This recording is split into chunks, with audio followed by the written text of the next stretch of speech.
Mic check, mic check. 1, 2, 3, 4, 5, 6, 7, 8, 9, 10. Audio check. We're good? Cool.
Come back to that. I will also try to get Karoline Leavitt's reaction to some pretty startling rhetoric from a Texas, the House rep there, Jolyn Jones, who said last night on TV when talking about fighting Republicans, quote, "So if you hit me in my face, I'm not going to punch you back in your face. I'm going to go across your neck." Pretty startling words there. Of course, Turning Point USA is not happy about this language. They're saying that it's rhetoric like this that got Charlie Kirk assassinated in the first place, a shot to the neck. So we'll try to get reaction to that as well. There are a lot of lingering questions that remain about this Mideast peace deal, this ceasefire, where it stands, with the VP on his way back now from Israel, telling reporters that the ceasefire is actually going better than he expected. And finally, a lot on Russia expected today. The Trump-Putin summit, of course, is on ice for now. We've got these new sanctions from the Treasury Department hitting those oil companies out of Russia. They want to try to change the calculus here when it comes to President Vladimir Putin. The NATO chief yesterday telling Fox that he does believe that sanctions will have an impact. And by the way, this is the last briefing here this week before the president takes off for his Asia trip. So questions about President Xi and those tariffs talks as well. Back to you.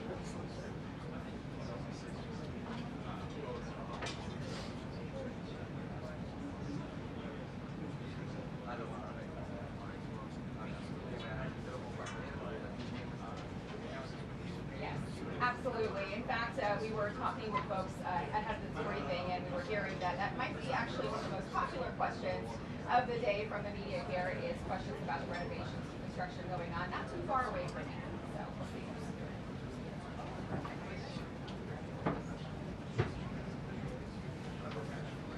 Sorry. Hi.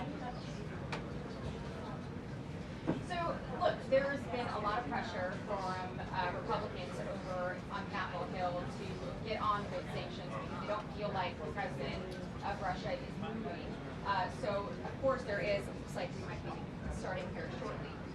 So there has been a lot of pressure from that side. They've got this big sanctions bill over there, I believe 80 plus senators, bipartisan bill, basically waiting to be put on the floor by Majority Leader John Thune. That's not happening just yet because every time they think that they're going to be able to do it, the White House comes along and basically, has more negotiations or more talks with Russia. So this is one more step towards trying to get Putin to the table to see if it works, but this is something the president said finally feels like he wanted to get done.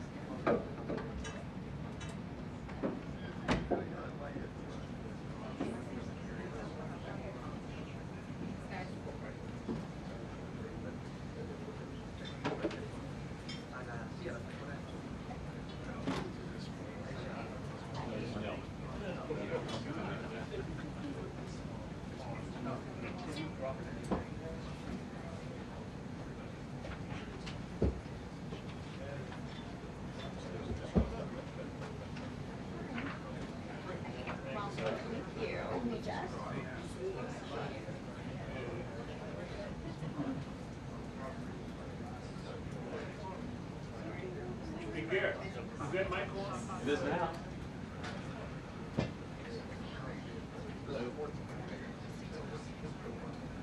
Check. 1, 2, 3, 4, 5. I'll bring the microphone. All right. Thank you. Sure.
I'm definitely the elder.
It's not great. It's not very obvious.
Actually, had friends who are so old.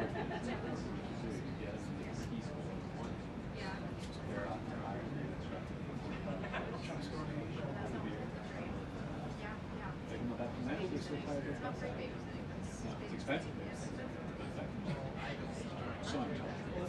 My kids are still too, but I'm obviously. Oh no, yeah, and Utah too.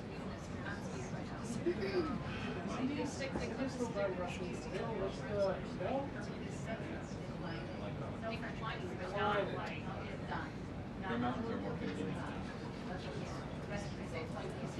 The government said they're going to try to reduce it. So they still have rent some there are signs that they are, you know, he said that is usually what those are from. China's moving this forward now.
Yeah.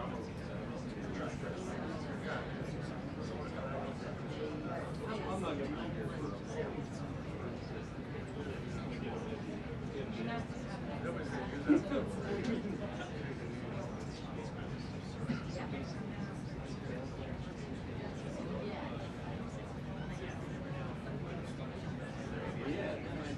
They're all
No, you.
Good afternoon, everybody.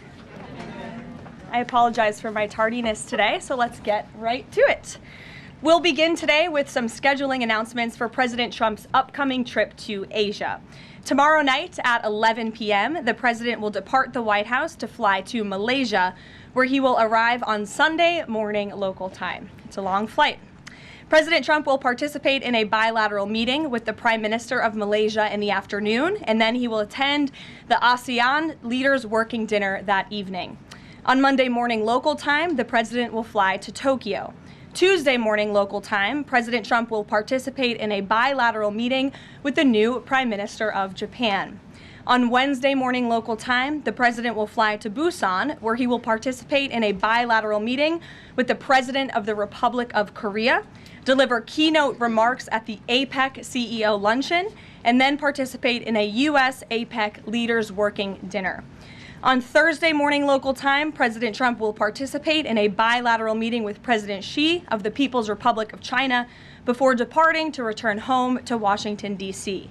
On Thursday night, upon arrival in Washington, President Trump and First Lady Melania Trump will participate in Halloween at the White House, where they will welcome law enforcement, military, and foster families. And I know many of us look forward to that. In other news, we are now on day 23 of the Democrat government shutdown.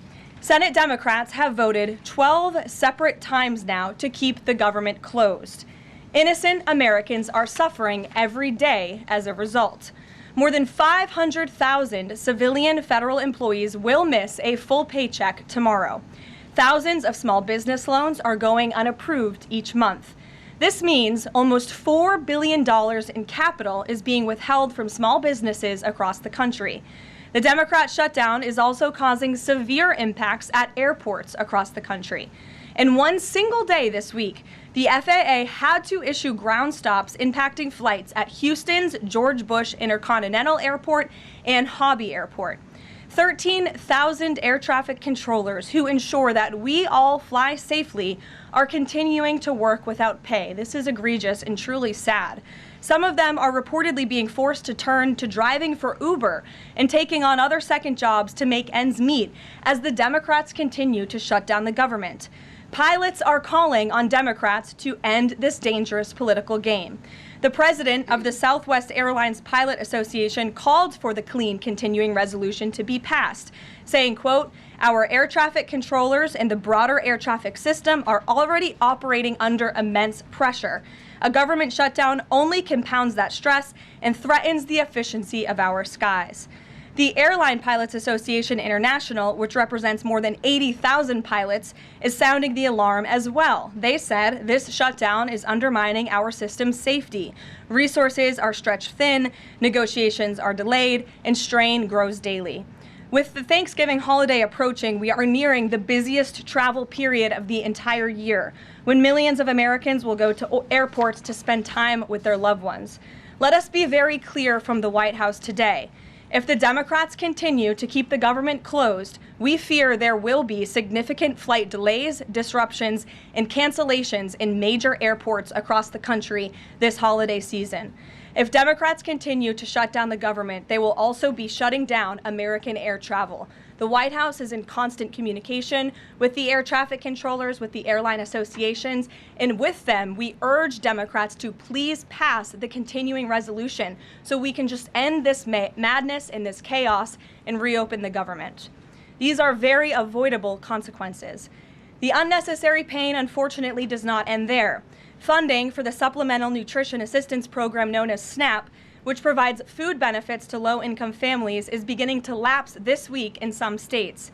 If Democrats continue to hold Americans hostage, there will not be enough funds to provide SNAP benefits for more than 40 million Americans on November 1st. That is next week. Democrats are solely responsible for all of this unnecessary pain. Why are they doing it?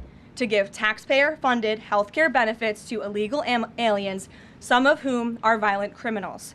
During the 4 years of Joe Biden's administration, the Democrats forced Border Patrol to admit illegal aliens into our country with no legal status and minimal screening. A significant number of these individuals are the worst of the worst criminals: rapists, pedophiles, murderers, and even members of the terrorist watch list. Despite having no legal status, paroled aliens were able to file for work authorization, receive Social Security numbers, and access other benefits like Medicaid that are meant for Americans. Since I've found many in this room to repeatedly deny the reality that Democrats gave Medicaid benefits to illegals, and they continue to seek to do just that, I've brought a few verified examples for you today. These are examples of some of the illegals who received Medicaid benefits under President Biden's leadership, and this is what Democrats are wanting to do. This is why they are continuing to keep the government closed. An illegal alien from Laos was arrested for murder, robbery, and felony possession of a firearm. An illegal alien from Guatemala who was arrested for rape and burglary. An illegal alien from El Salvador who was arrested for strangulation, DUI, and burglary. An illegal alien from Mexico who was arrested for attempted murder. The Democrats' open border policies allowed these threats into our country, and then they provided them with free health care. The president and Republicans, through the One Big Beautiful Bill, implemented a common sense reform to end this fraudulent scheme. But that's why the Democrats are continuing to shut down the federal government. They are trying to reverse this and restore taxpayer-funded health care for illegal aliens like these.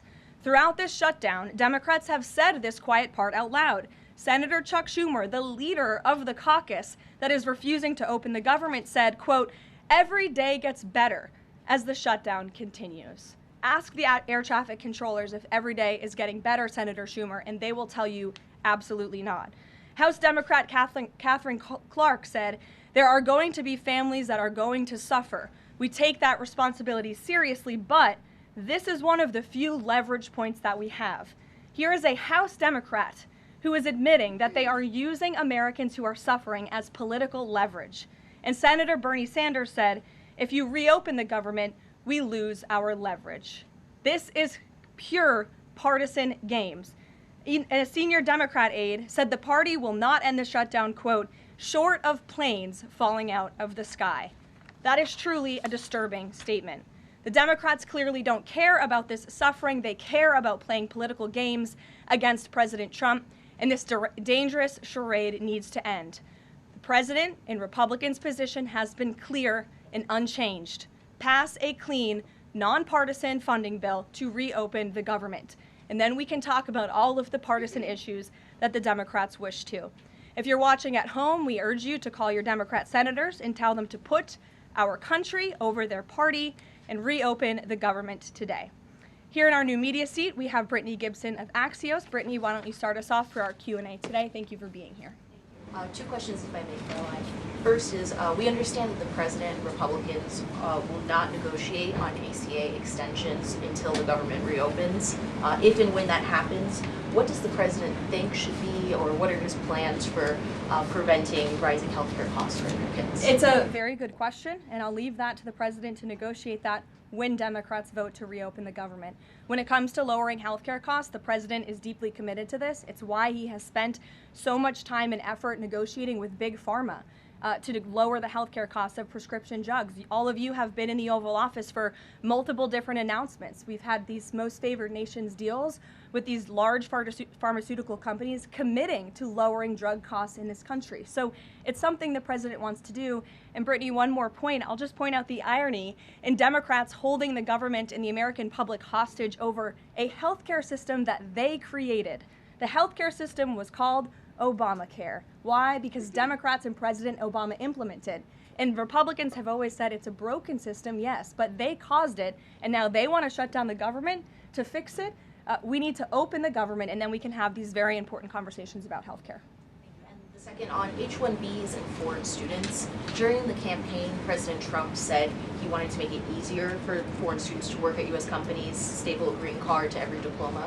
But the changes from several agencies now on H-1Bs are adding more obstacles to that. The administration is being sued over those changes.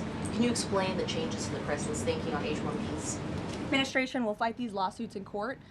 The president's main priority has always been to put American workers first, and also to strengthen our visa system. We know for far too long the H-1B visa system has been spammed with fraud, basically, and that's driven down American wages. So the president wants to refine this system, which is part of the reason he implemented these new policies. These actions are lawful, they are necessary, and we'll continue to fight this battle in court. Garrett.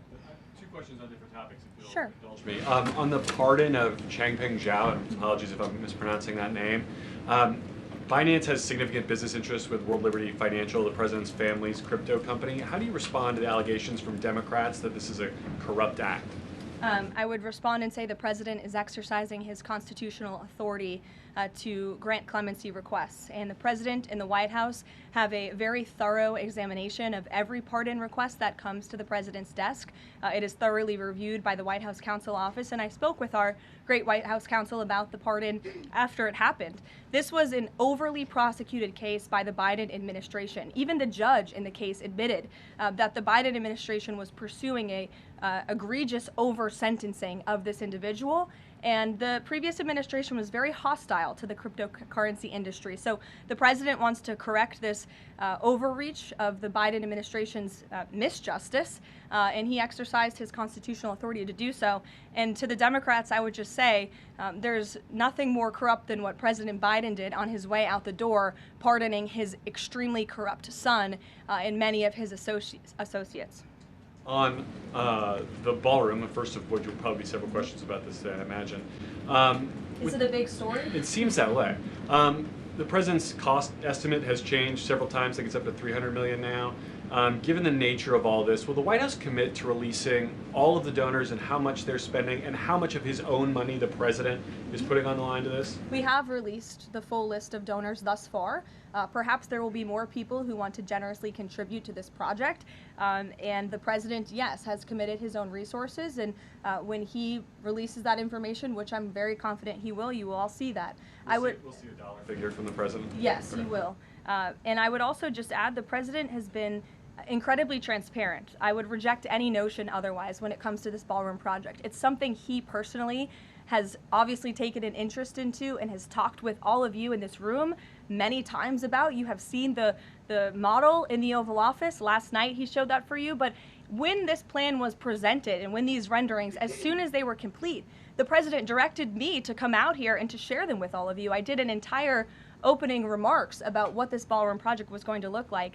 With any construction project, there are changes over time as you assess what the project is going to look like, and we'll continue to keep you apprised of all of those changes, but just trust the process. This is going to be a magnificent addition to the White House for many years to come, and it's not costing the taxpayers anything. The president is privately funding this ballroom addition to the White House grounds. Jennifer. To follow up on that, one thing that's not in the president's model is the East Wing bunker, the president's emergency operations center. Can you say if his update, that $300 million, does that include the cost for upgrading that bunker? Look, like any security enhancements that are made on the White House grounds, those will be made and maintained by United States Secret Service. As for the cost of the ballroom and the construction itself, all of that is going to be, like I've said, privately funded and paid for by the president himself and many generous patriots who have stepped up. Included in that funding? Correct. Okay, and then can you say, well, that's all right, I'll skip that one. Thanks. Ouija. Thank you, Caroline. More ballroom questions. Okay. So the White House has explained that the reason you didn't submit construction plans to the NCPC is because that commission, along with others, don't have oversight over demolitions, but only over construction. And so far, you haven't built anything. So can you help us understand, can the president tear down anything he wants without oversight? Could he demolish this building or, say, the Jefferson Memorial? So it's not the president who came up with that legal opinion himself. That's a legal opinion that's been held by the NCPC for many years. It's written, so we can get you that background and that research if you wish to include it in your reporting, because it is very important. They have ruled consistently, their general counsel has said, when it comes to phase one of this project, the tearing down of the current East Wing structure, a submission is not required legally for that. Only for vertical construction will a submission be required, and that's a legal opinion from them, and we are following that legal opinion. And again, I would just add, can any president do such a thing to the White House grounds? There have been many presidents in the past who have made their mark on this beautiful White House complex. This briefing room, as you all know, was not once a briefing room. It was a swimming pool. There have been presidents who have completely torn down the executive mansion. If you look at what President Truman did, some of the photos of the construction project that took place in those years. I think sitting here today, we're all grateful for those efforts and the modifications that happened at that time. And again, in due time, the East Wing is going to be more beautiful and modern than ever before, and in addition, there will be a big, beautiful ballroom that can hold big parties and state visits for generations to come. So it sounds like the answer is yes, he can tear down whatever he wants. And then secondly, I mean, that's not what we're saying. That's a legal opinion that's been held for many years. And interpreting it. No, it's something that presidents have done for years and years. In fact, I have some photos here. Thank you, Pat, to show you the construction that's taken place on the White House grounds. This is the construction of the West Wing in 1902.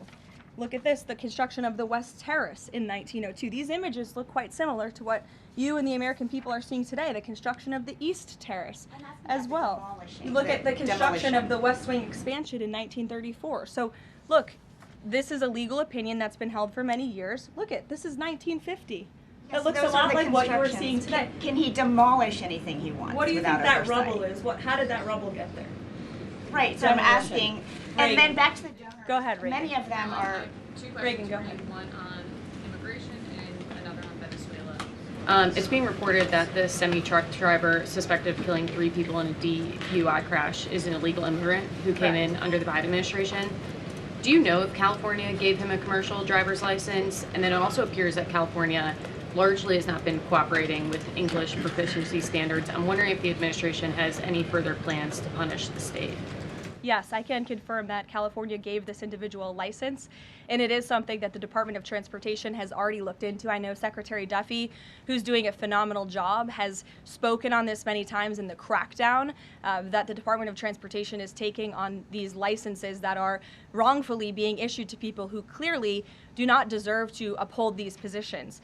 As for this case in California, on October 22nd, ICE lodged an immigration detainer for this individual following his arrest by local authorities in California on charges, as you know, of manslaughter while intoxicated and driving under the influence. He killed 3 people, and he first entered the United States in 2022.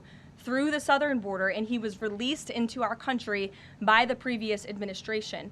So now ICE has lodged a separate detainer for this individual, and these tragedies are following a disturbing pattern of these criminal illegal aliens being issued commercial vehicle licenses. And so yes, the Department of Transportation is absolutely cracking down on that. I defer you to them for any specifics. Venezuela, President Trump has said Maduro doesn't want to mess with the United States, and this administration is continuing to position more military assets towards Venezuela.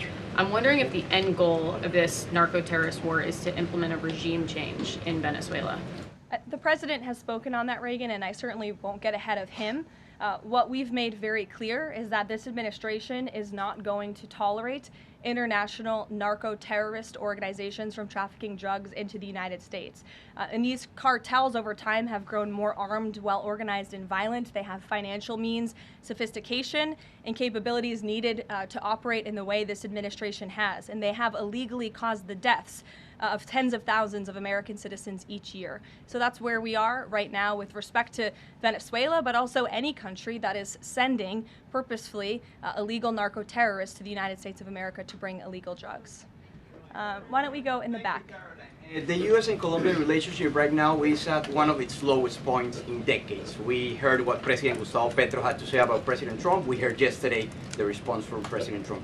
Is there any kind of compromises or gestures from the Colombian president that President Trump would like to see in order to de-escalate the tensions? Is it possible a de-escalation? I don't think we're seeing de-escalation from the unhinged leader of Colombia right now, and I don't think the president, frankly, is interested in that at this point. He spoke on this yesterday, and I don't have anything to add to his comments. Go ahead. Yes. Thank you, Caroline. Thank you. In addition to the ballroom and the Rose Garden I'm going patio, into the back. Sorry. Go ahead. in addition to the ballroom and the Rose Garden patio, is the president looking at any other renovations or significant kind of projects here at the White House? Not to my knowledge, no. But he's a builder at heart, clearly. And so his heart and his mind is always churning about how to improve things here on the White House grounds. But at this moment in time, of course, the ballroom is really the president's main priority. Kristen. Last week, President Trump announced that he had a productive call with Vladimir Putin. They scheduled a meeting in Hungary.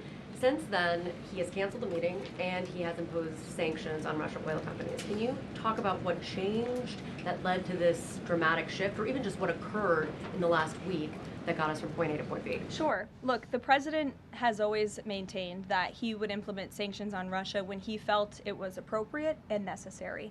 And yesterday was that day. I think the president has also long expressed his frustration with Vladimir Putin and, frankly, both sides of this war. And he's always said in order to negotiate a good peace deal, both sides need to be interested in a good peace deal. And he feels as though, unfortunately, from the Russian side as of late, he has not seen enough interest and enough action in terms of moving the ball forward towards peace. And so a meeting between these two leaders is not completely off the table. I think the president and the entire administration hopes that one day that can happen again, but we want to make sure that there's a tangible, positive outcome out of that meeting, and that it's a good use of the president's time. Of course, he's traveling to Asia next week. He has a number of events coming up here on the home front as well. He's been incredibly busy, as you all know. You're all tired from covering him and his movements every day, and so we want to make sure it's a good use of the president's time, and the president doesn't want to waste his time, and he said that. Was it the call between the Secretary of State and Lavrov that led President Trump to believe that President Putin or the Russians did not want a peace deal? That was not the sole reason, no. I think the Secretary Rubio felt that was actually a productive call. But again, the president wants to make sure that a meeting between himself and President Putin will be a good use of his time. But what exactly led to President Trump not believing, after his call on Thursday, where he said he did think he wanted peace and wanted a peace deal, to believing that Russians were not? Again, the president wants to see action, not just talk. And I think the president is extremely motivated by the success of his peace deal in the Middle East to get things done. And he wants this war to come to an end. He's been saying it now for 9 months being in office, and he's grown increasingly frustrated with the lack of progress from both sides of this war. Mary. For example. Two quick construction questions, if I can. You mentioned any construction project comes with changes. The president had initially said that this project wouldn't interfere with or touch the current structure. Now he says to do this properly, he realized that the East Wing had to be demolished. This is the people's house. Why not inform the public of that change and when it was decided that the East Wing would have to be demolished?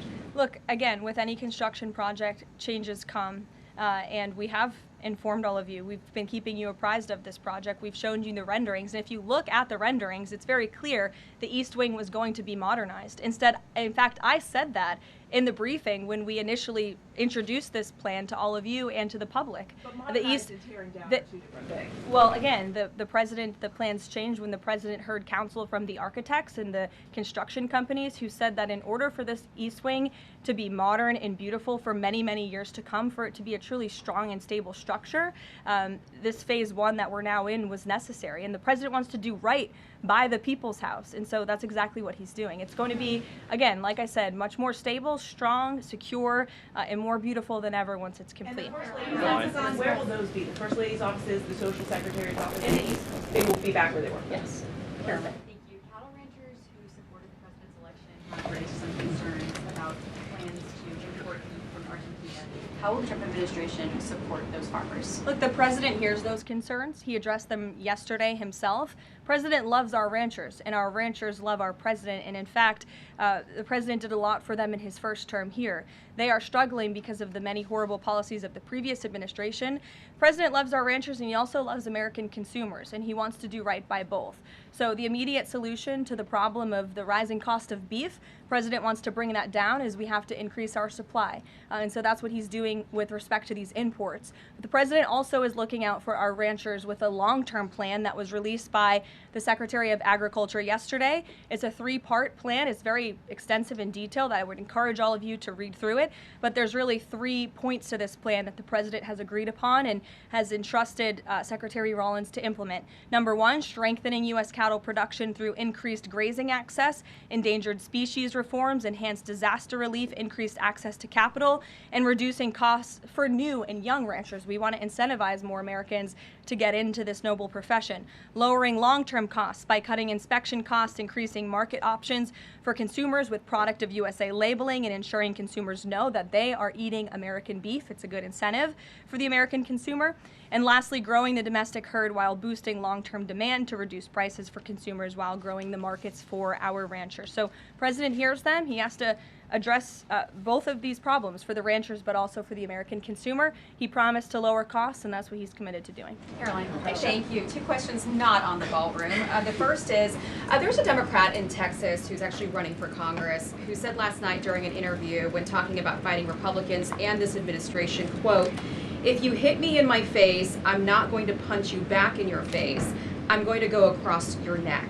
This has obviously really upset those folks over at Turning Point USA after the Charlie Kirk assassination. Just your response to that kind of rhetoric. Just very jarring rhetoric, and I think it's very unacceptable. I hope the people of Texas will do the right thing and reject this person's candidacy. It should have no place in American politics. And then just a quick second question on oversight Democrats that are saying that they're creating this master ICE tracker, basically tracking all ICE activity. We've seen the protests in New York just yesterday. Homeland Security is saying that this sounds like obstruction of justice.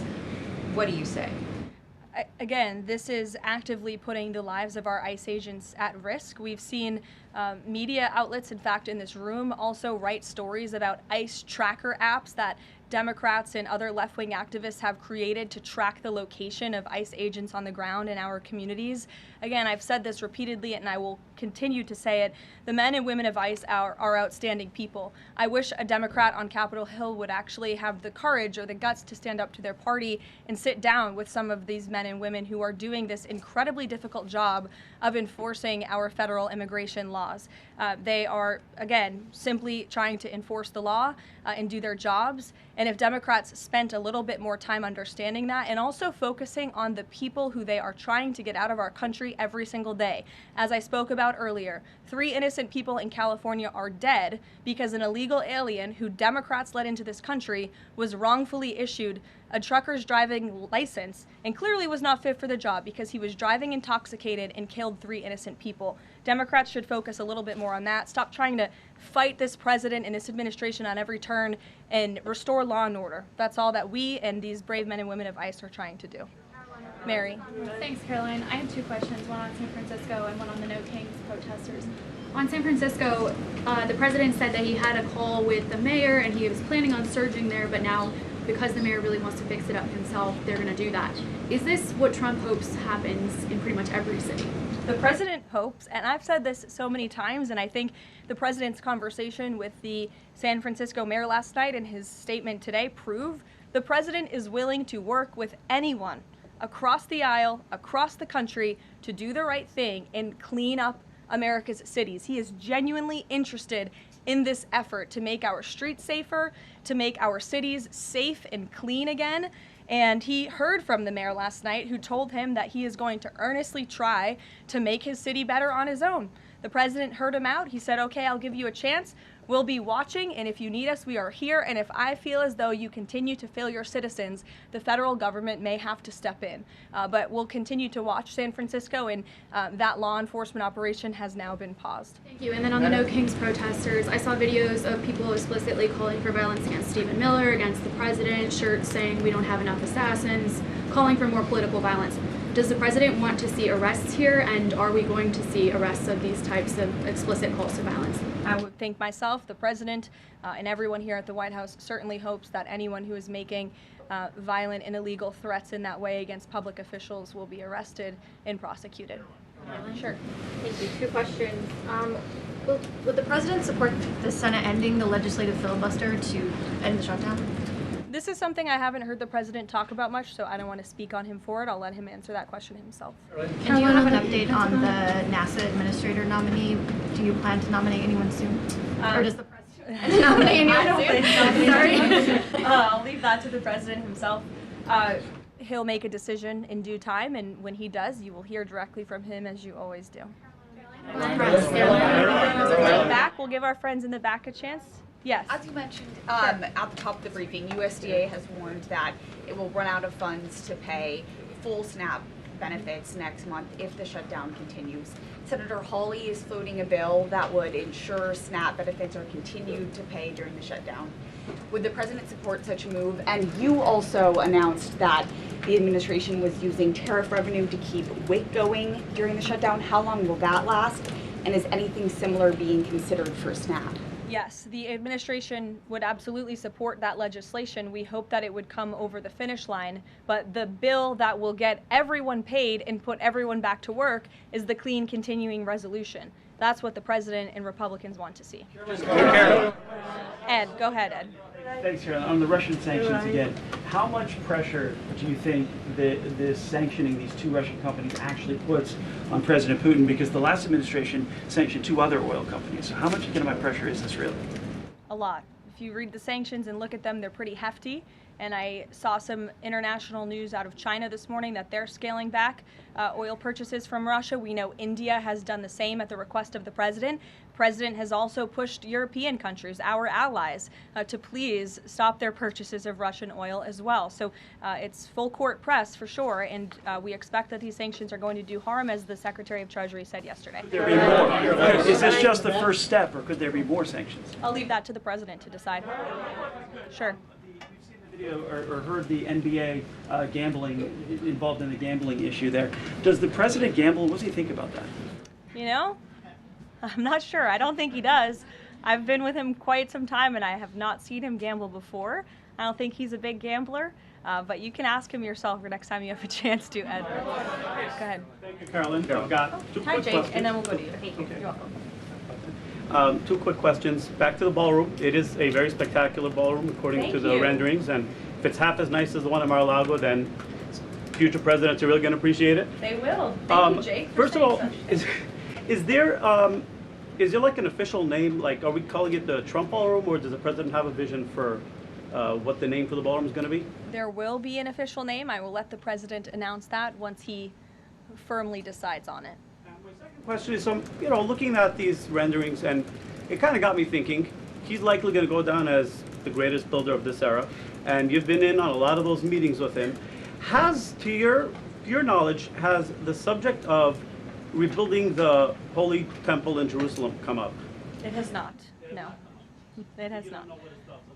I don't. I'm sorry, Jake. Go ahead. Caroline, on the CC pardon, could this clear the way for Binance to resume U.S. operations? I won't get ahead of that. That's something for Treasury or the Departments of Commerce to comment on, so you're welcome to ask them. And then one follow-up question. Any more details on the president's Walter Reed visit? The readout from his doctor mentioned advanced imaging. What procedure was he referring to? Advanced imaging is something that presidents receive and people receive when they go to the doctor, and so we provide a detailed readout of that physical, and I would encourage you back to that. Presidents and I don't know the exact imaging that took place, but as the physician's note said, the president is in incredibly good shape, and I think that's evidenced here every single day. Danny. Thanks, Caroline. Back to the ballroom, I'm afraid. I just wanted to ask, because in July the White House said that it would cost $200 million. Yesterday the president said $300 million. Is $300 million now the operative figure, and why did it go up by so much? $300 million is the figure, and again, it's not going to cost the taxpayers a dime. So we look forward to this project continuing, and we will continue to keep everyone apprised on it. Perhaps the president will even bring you all out to see it one day at the appropriate time. You're also going to hear from the president directly in about an hour. He's hosting an event with the Homeland Security Task Force. This was a newly created federal task force that the president and his law enforcement team have put together. I would encourage you all to tune in to the remarks. They have really done a tremendous job at refocusing how federal law enforcement and local law enforcement work together. There will be some local sheriffs and law enforcement officials in attendance as well, and they'll be talking about the success and the many arrests they have made of drug traffickers and cartel members all across the country by just simply working together. So we will see you at the event. Thank you. Thank you, Caroline.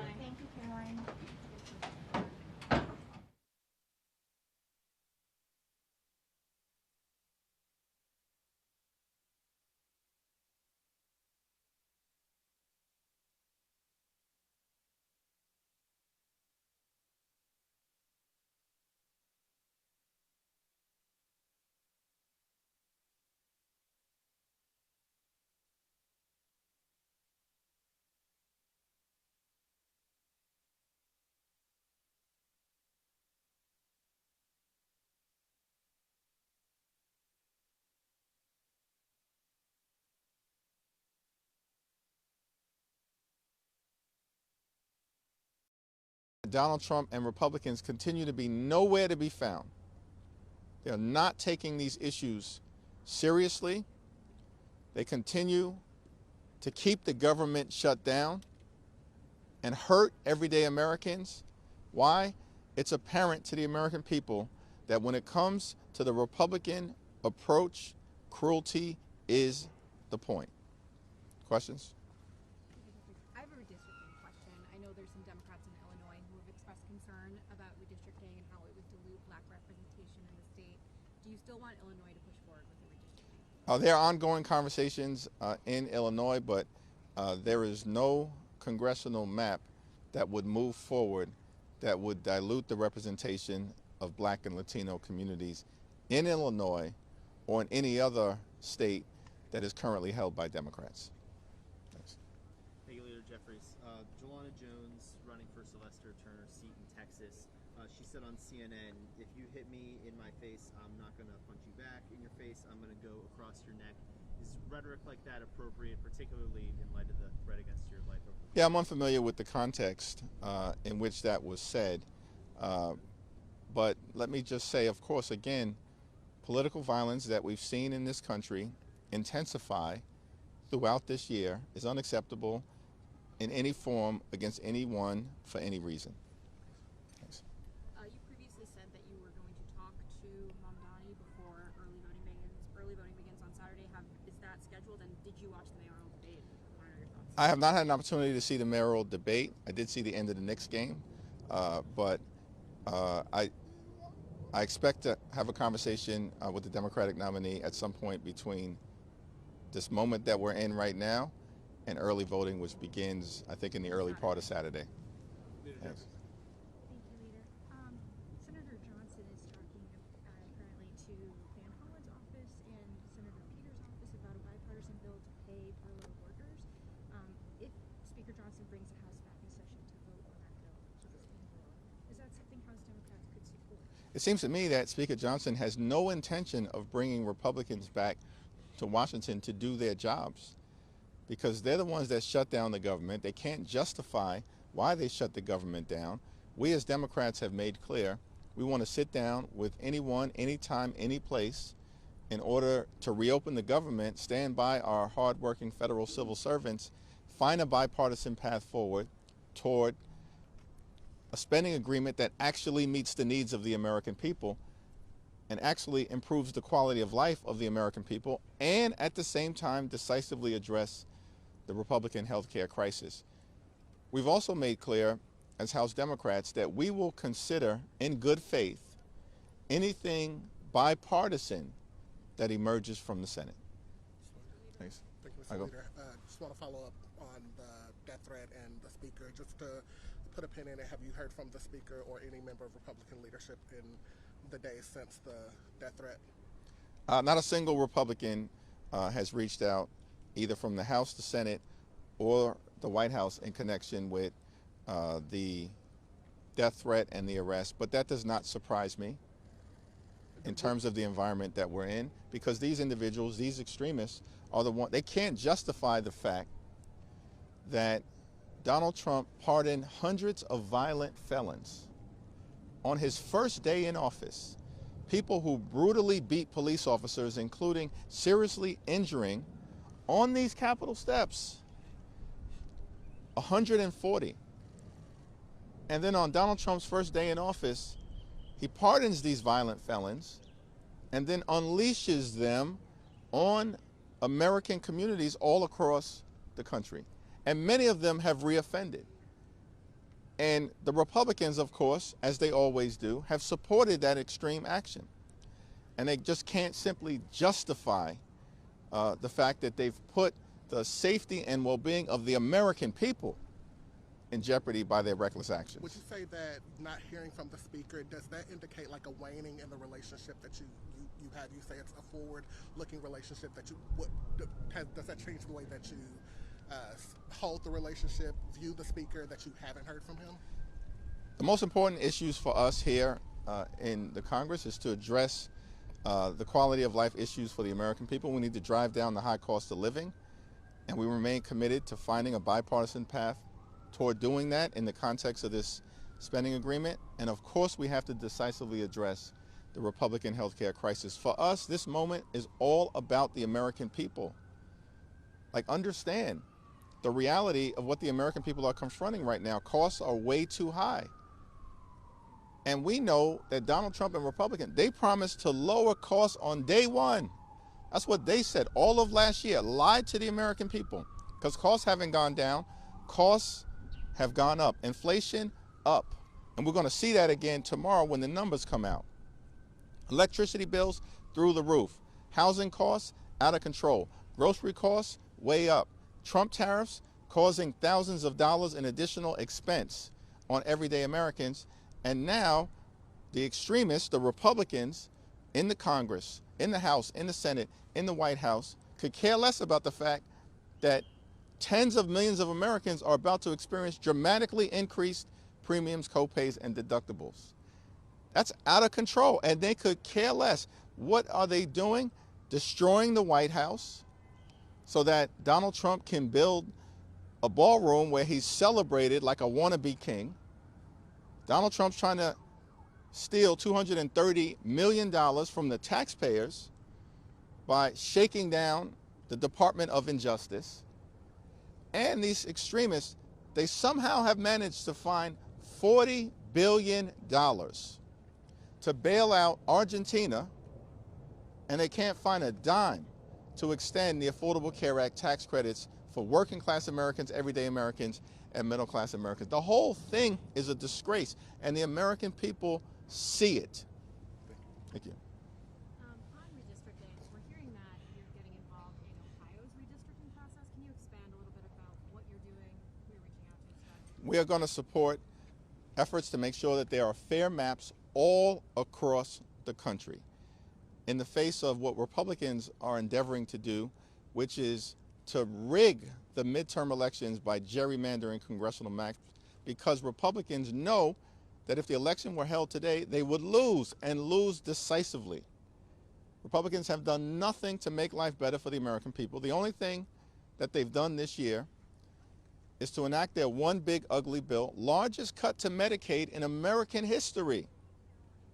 And on top of that, about $186 billion that they took from the Supplemental Nutritional Assistance Program, literally stole this money from the mouths of hungry children, seniors, veterans, and families. And why did Republicans do all of this? So they could reward their billionaire donors with massive tax breaks that they then made permanent. So the Republican agenda has been to hurt everyday Americans in order to reward their billionaire donors. They have nothing to show for the fact that Republicans have complete control of the House, the Senate, and the presidency, which is why Donald Trump and Republicans, running scared, are trying to rig the congressional map and steal the midterm elections from the American people. We will not let it happen. So in Ohio, there's an opportunity to go to referendum if the Republicans at Donald Trump's direction pass a gerrymandered partisan map. And if that happens, just like we're doing in California right now, and we'll also do in Missouri, we will take the issue to the voters of Ohio, and I'm confident that we will prevail. Thanks. Jeffries, you talk about SNAP. Millions of people could lose benefits next month. States are already warning them that their cards won't load with their food assistance, and that's as a direct result of the shutdown. Does that put more pressure on you to find some sort of agreement with Republicans? Let's be clear about the situation that the American people confront. As part of their one big ugly bill, they cut $186 billion from the Supplemental Nutritional Assistance Program. That's the reason why the American people are at risk of going hungry, millions of them. And as has been the case in prior government shutdowns, the money can be found by the administration if they chose to do so. In fact, there's about $5 billion available in a contingency fund for emergency circumstances just like this. But the administration refuses to agree to use it. Why? Because they want to starve the American people as part of their continuing effort to visit cruelty on everyday Americans. And I think at the end of the day, the administration, as they've done in other instances, will realize that they're being held accountable for having shut down the government. They're being held accountable for inflicting pain on the American people. And they will back away from their threats to starve the American people by depriving them of the earned benefit of nutritional assistance. Mr. Leader, just back on redistricting, have you had any conversations with any legislative leaders in Virginia? Have you been briefed on their plan, and do you have any comment or reaction on it? The private conversations that I've had with legislative leaders and governors across the country will remain private. But can you be specific about Virginia, because some congressional members seem caught off guard by this? The people in Virginia, in terms of the legislative leaders, will speak for themselves in terms of the actions that are being contemplated. Leader Jeffries, Thanks. do you have any hope that Mike Johnson will bring the House back to session in the next 2 weeks? And do you think there's any way a bipartisan agreement regarding health care could be made in that time? Yeah, we remain ready, willing, and able to sit down with our Republican colleagues, either here at the Capitol or back at the White House, in order to reopen the government, to find a bipartisan path forward, and to decisively address the Republican health care crisis. But it requires immediate and urgent action in order to actually address the situation that the American people find themselves in. Remember, here's the scope of what we're talking about in terms of this health care crisis. Donald Trump promised to love and cherish Medicaid. And then Republicans turned around and enacted the largest cut to Medicaid in American history, $1 trillion cut. Hospitals, nursing homes, and community-based health centers are closing all across the country now because of what Republicans did in their one big ugly bill. Republican policies have led to a situation where Medicare may confront a $536 billion cut by the end of this year if Congress doesn't act.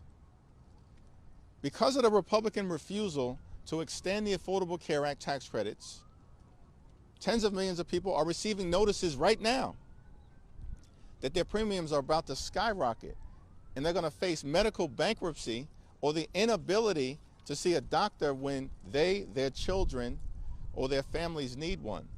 And at the same period of time, Republicans continue to put forward a partisan bill here in the House that would cut about $1.7 billion from the Centers for Disease Control, cut a little under $500 million from the National Institute of Health, and they're depriving the American people of the ability to get life-sustaining and life-saving vaccines.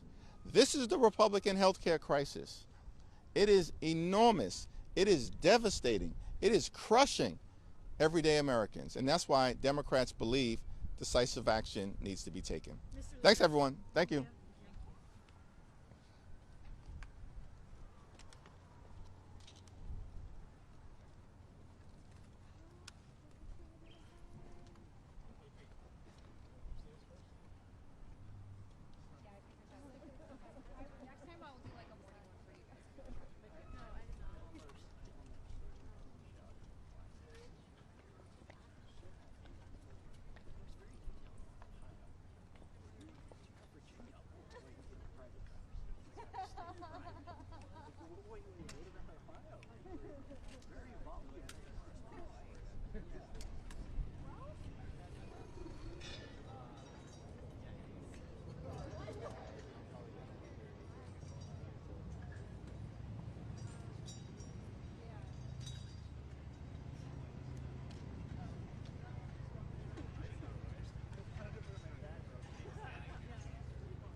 have remembered eventually.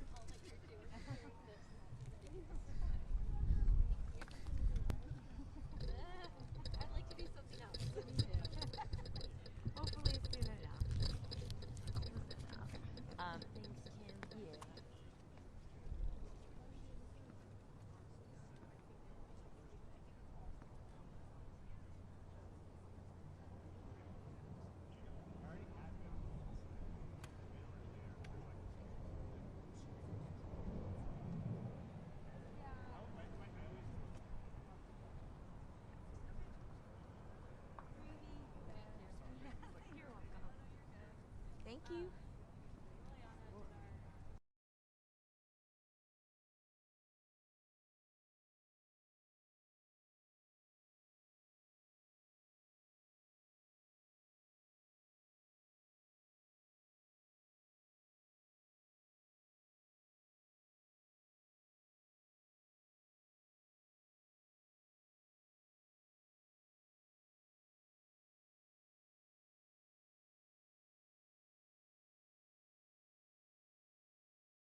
If you want to pick some pictures, your camera's on.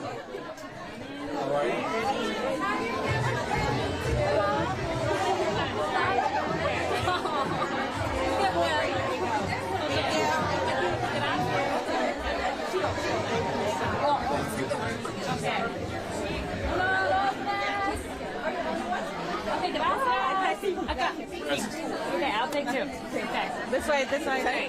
Head on in. Head on in. Head on in. Thank you. Okay, got it. Thank you. Right here. Thank you. Right here. 1, 2, 3. Thank you. Great. Go. This way. Thank you. All right. 1, 2, 3. Okay, right over here. Thank you. This way. Thank you. Here, 1, 2, 3. All right, got it. Thank you. Thank you. All right, 1, 2, 3. Thank you. Thank you. Thanks for being here. Got it. Okay, thank you so much. Thank you. All right, 1, 2, 3. Solo una función, todos vamos a tener oportunidades sobre todos. Todos. You got it. Okay. Right this way. Thank you. What's up? Okay. Yeah. All right, 1, 2, 3. 1, 2, 3. Go. Thank you. Anna, he's wanting to ask a question behind you. How are you? Yeah, just a few more. We're just gonna do some more photos. Yeah. Got it. Okay, thank you. Thank you. This way. Thank you. All right, 1, 2, 3. All right, here you go. After you're done taking photos. Right out this way, ma'am. This way. We're trying to get this on. Come on through. We're going to do the photos. Thank you both for the wonderful. I think he's trying to get audio up. Is that what you want? We're trying to get audio by you. Thank you so much. Up to you. Thank you. Stop. Go together? Yeah. All right, go together. All right. Right here, this way. Thank you so much. Right this way. How are you? All right, 1, 2, 3. I think so. All right, go. Thank you. Thank you. Right this way.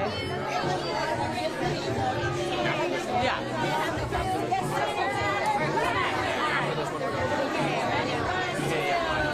Got it. Thank you. Right this way. Right in the middle. Thank you. 1, 2, 3. 1, 2, 3. Thank you. Right over here. Right this way. Brandon, go now. Go right here. Right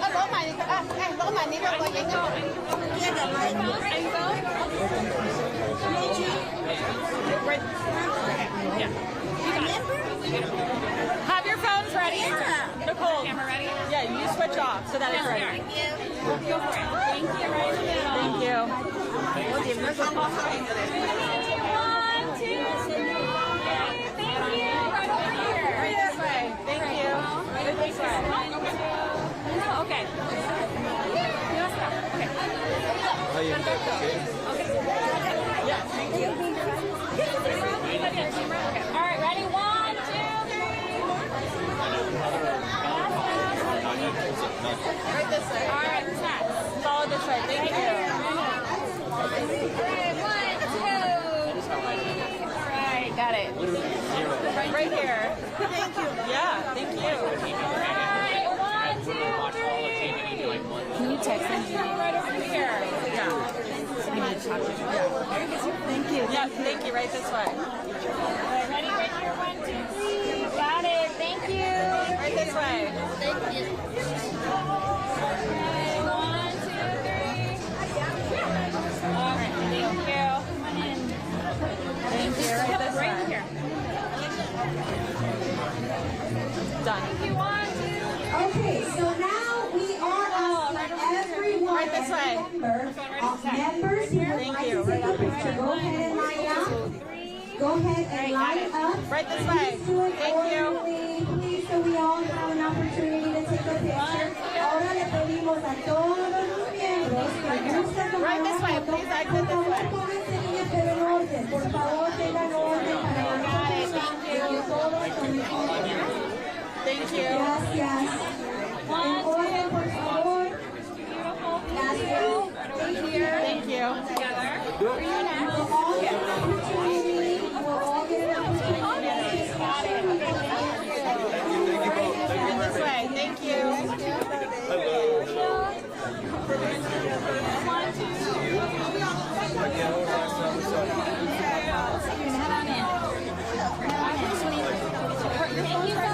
We already got it. We got it. Yep. We have a long line, sorry. I got it. Thank you. Oh, shit. Just line up again. Just line up. What's going on? Thank you. Pick up Okay. Appreciate it. Oh, I'm sorry. Right here, ma'am. Yeah, right this way. Once you have taken your picture, we ask that you please go and move the side aisles and sit back down in your seat. Taking your picture, please have a seat so that the rest of us can take a picture as well. Ya cuando se tomen sus fotos, por favor, regresen a sus asientos.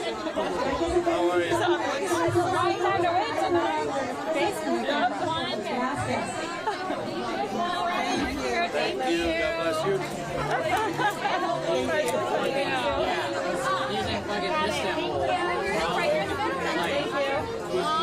She already got it. All right, here you go.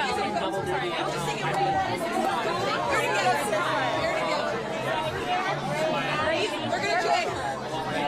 Thank you. How are you? Nice to see you. You can't stop. You can't stop. Vanessa, phone's ready. No, when I saw it, I was like, Vanessa. My phone is dying. Vanessa. was it 6 years ago? Getting married? Yes, yes. If you don't do it, then Got it. Right here. Here you go. well, like you're Right here. Thank you.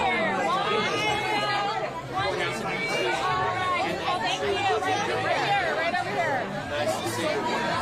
Right here. I have your phone. This way. Yes. Governor. Okay, ready? 1, 2, 3.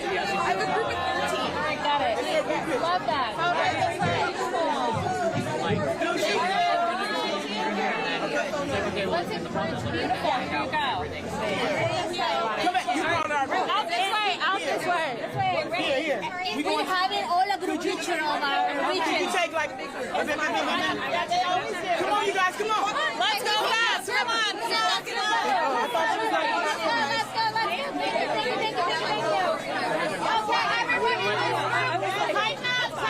in this room right here. Ready? Photo weird.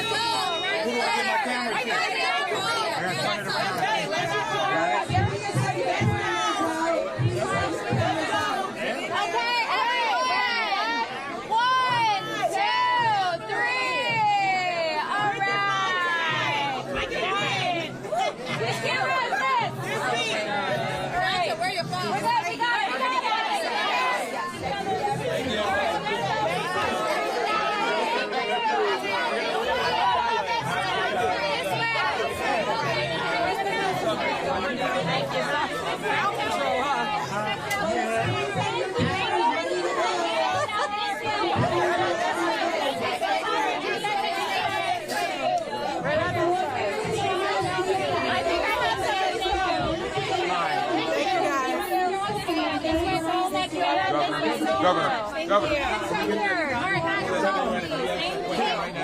What's the question? Just 1 second. 1 second. What's that? What's that? That was always absurd. The whole pretext was nonsensical. Not only was it blatantly illegal, he would have lost in the courts, but he would have lost in the court of public opinion. I mean, San Francisco's enjoying a significant reduction in crime. Everybody knows that. It's universally understood. Anyone who's been out here There's business here, and I think emphasis on business. I mean, clearly business leaders made the phone call to Donald Trump, and we know who he listens to now. Governor, do you think that threat exists for other cities still? What's that? Do you think the threat Yeah, well, of course, it's Donald Trump. In the Bay Area. Chaos, absolutely. So you're not It's a chaos taking his president. word at face value? Well, his word was he has decided, as he often does, to change his mind, which he seems to do on an hourly basis, and decided for the moment on the basis of some very powerful, wealthy people who made phone calls to him to back off, because it seemed to be in everyone's financial interest that they not make a spectacle of San Francisco, which is enjoying a rebirth and a renaissance as the center of the universe, as the golden goose.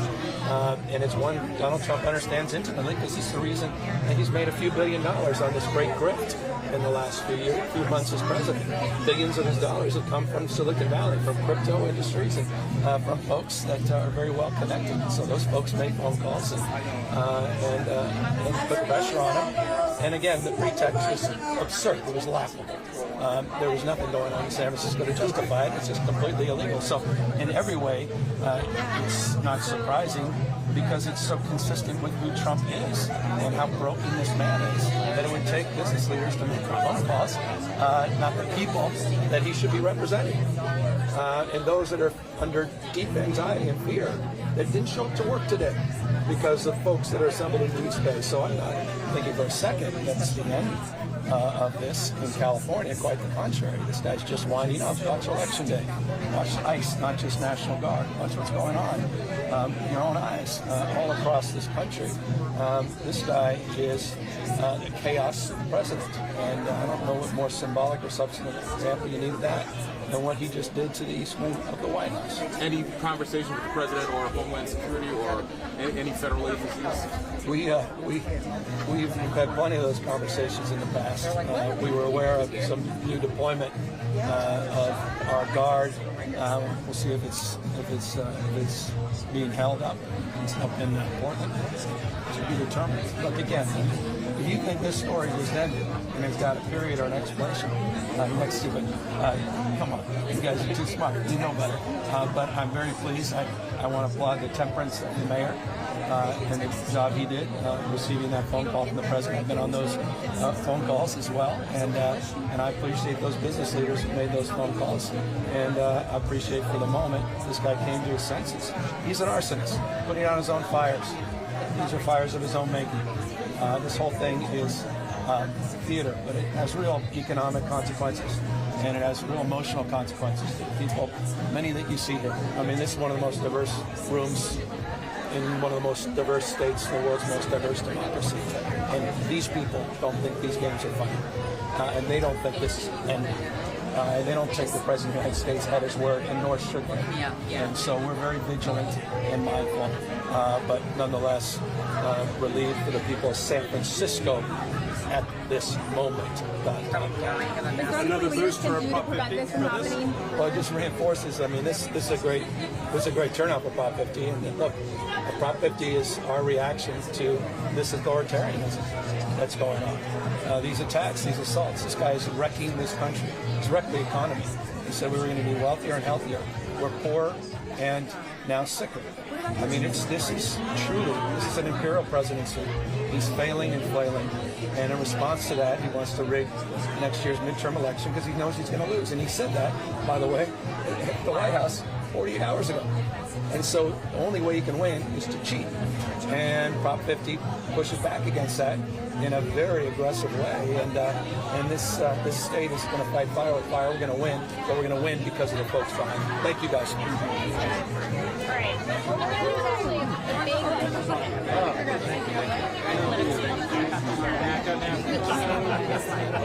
We have to do group photos.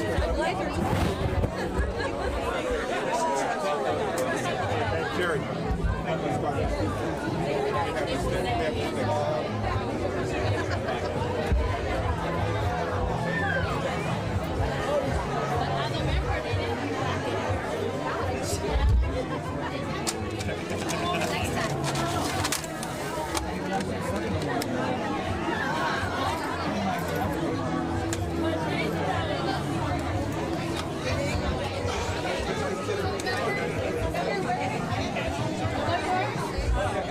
You got yours?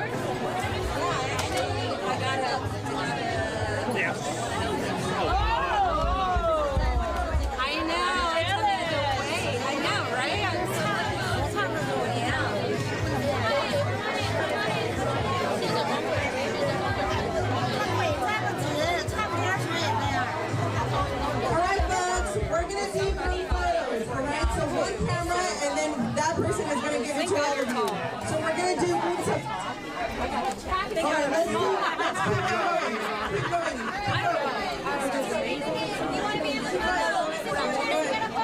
Come in. If you don't want a photo, you can step out, but we're going to take a quick picture. Excuse me. Thank you. Come in. Let me get a picture at all because you're not want to be a picture at all. Come on.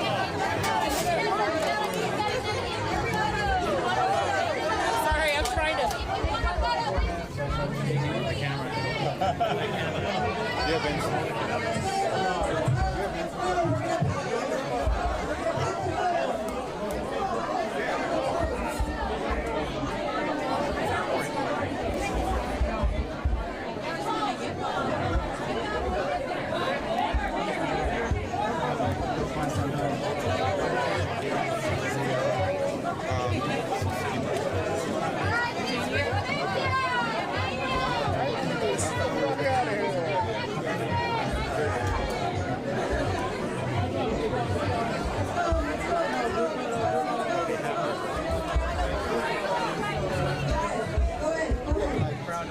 Everyone exit this way.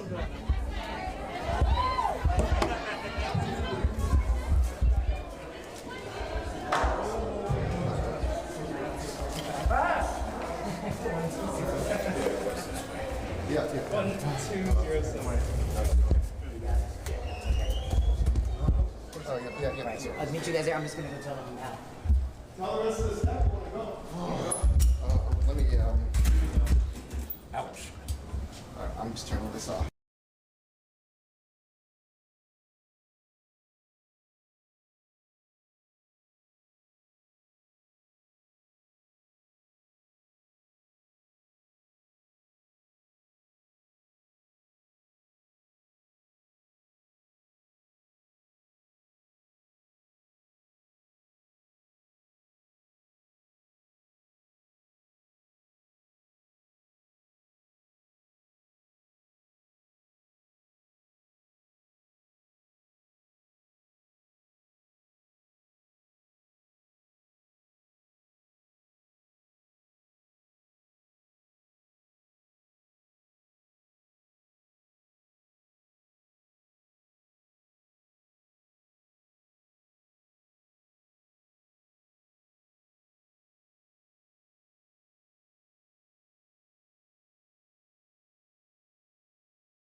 My check.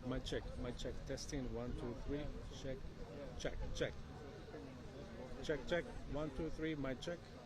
1, 2, 3, probando. 1, 2, 3, my check. My check, check. My check. No?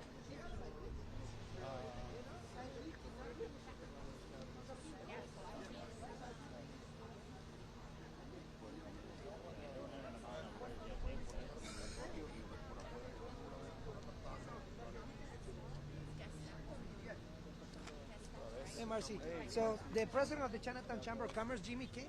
So he's here. Nice to meet you. Yeah, Nice to meet you. Yeah. Marcy Rodriguez from Enlace. Thank you for being here. Of course, yes. They're going to be emceeing, right? So, Yes. and then Noah is also with attorneys. The attorneys, when Chicago and Channel 1.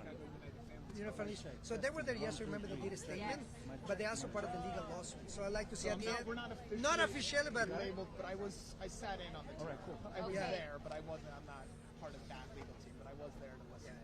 Okay. So I think it'll be good to like some of the things that we are doing in terms of documenting the stuff, because like what they did today, and I was telling Noah, because I've been working directly, I'm a plaintiff on the thing, right? But I'm not an attorney, so I'd rather have him talk. I think one of the things that it was very clear when they did tear gas earlier, right? That's what really created all this chaos. When we confronted Bonino about the tear gas, said, look, you're being contempt if you use that tear gas because the judge told you not to do it. He had it the whole time, he didn't do it. He did not do it because he knows what he's doing is illegal. So it's important that people add how people can document this because the tear gas someone yesterday. Eddie? Can you say some words about that? Yeah, I can say something. there's How a about you? Would you like to say some words? We left room for people, so we're asking everybody to keep their comments 2 to 3 minutes in case other people show up. Just a solidarity. Yeah, I would like to know that the more details about it. Yeah. So one thing I can share is like, you know, like today what they did is like things escalated because they tried to come to the discount mall, right? And then people pushed back, right? So go ahead. Let me just move this way. And Noah Helper. so basically what's happening is affecting the businesses because people are afraid of contact. Because the tear gas, they arrested the security guard because he didn't let him in. They arrested a 16-year-old kid that was protesting outside. So they're minors, you know what I mean? And this is not immigration. So basically, that's really what is having people like upset because it is like now people are not coming to work. They're not coming to shop. They just and this was the second day. Yesterday was bad. They arrested 8 people. Today they arrested 2. 2 of them U.S. citizens. You know, just because he didn't let him in. So that's where. So I think it would be good as yesterday. What I think was very powerful is like as representative of the Chinatown Chamber, we're in solidarity and we stand here and encourage people to support our small businesses. That can be very good. If it's a short statement, of course. because you're doing solidarity, just your presence here is alone good. But if it's a quick statement, that would be good. Yeah, it's fine. Yeah, okay. Let's do it. Thank you. I appreciate it. Because we want to show like a united all immigrant communities. You know?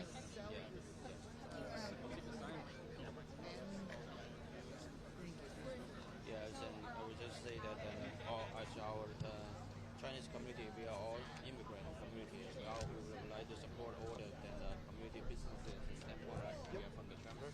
Why now that what they're doing right now is already giving a big impact to our community business.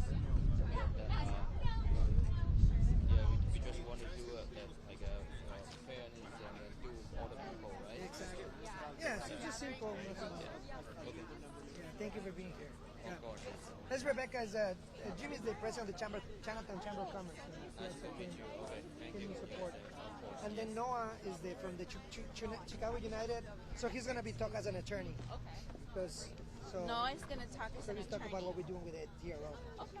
I do not have a sign. TRP, ICER, all of the above. He's from a different organization. So they're Chicago.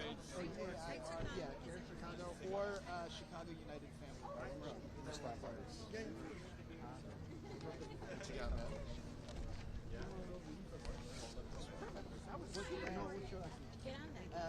Colin?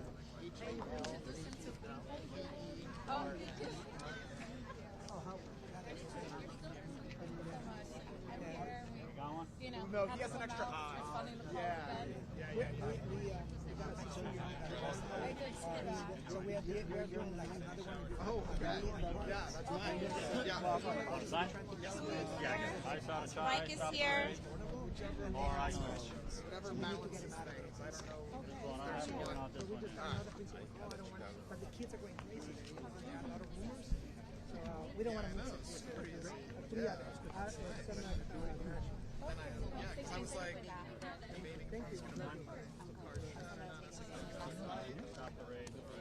And but after this, we're gonna go. I don't want to. That's okay. That's okay. That's okay. Appreciate it. We got 400 hugs today. I love them and I'll take them all. That's nice. Yeah. I think that.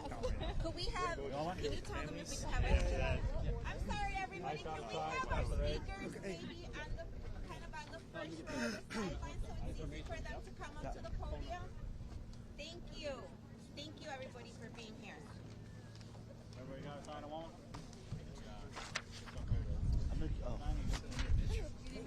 No, I was going to give someone the pictures.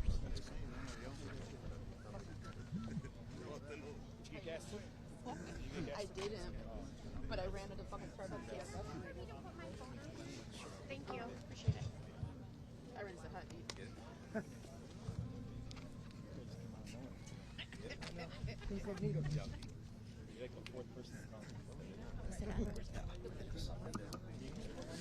Testing.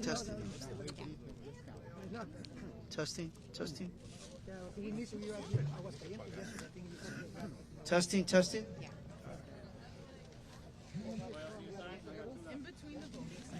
Good afternoon, everyone, and thank you guys for coming out again today, number 2, as federal agents again swarmed Chicago's southwest side.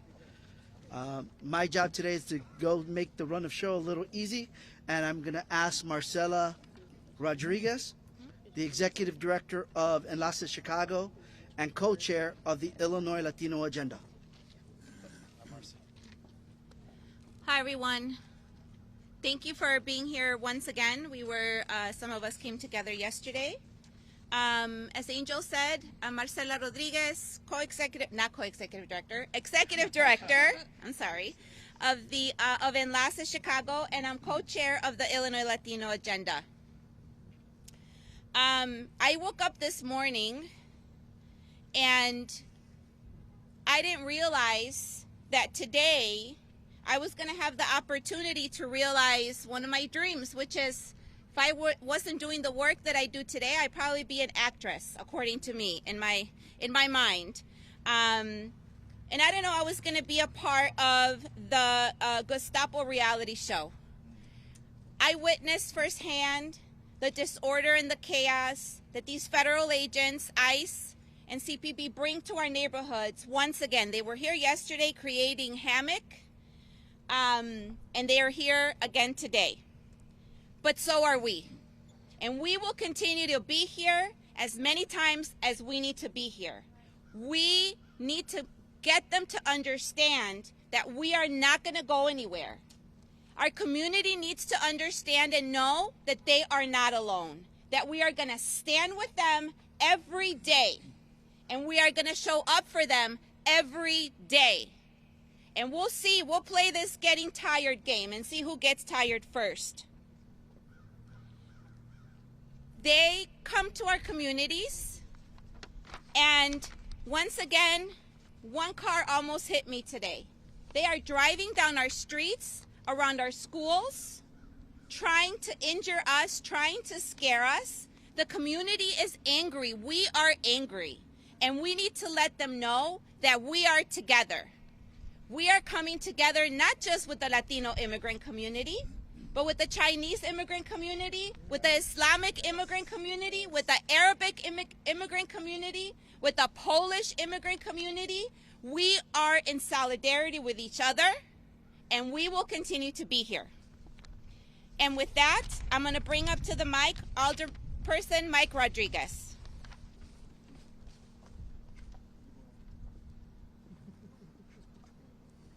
Thank you, Marcy, for this. So it's with really mixed feelings that I come here today. I I am very happy to report that the 8 individuals that were detained yesterday in Little Village,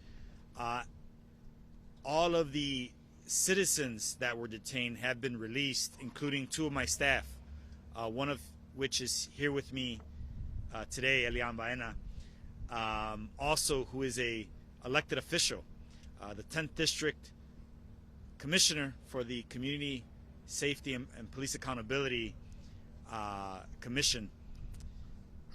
But it's with a heavy heart as well that I make that announcement, because we know that there are a number of family members, parents, who didn't wake up today sharing breakfast with their children. Tonight they won't be having dinner with their husbands or wives. In fact, there may be months until they see their family together, and it may never happen again here in the United States of America. The fact is, I stood 1 foot away from Greg Bovino yesterday, asking him why he was here and telling him to go home. Because the streets of Little Village belong to us. The streets of Little Village are us.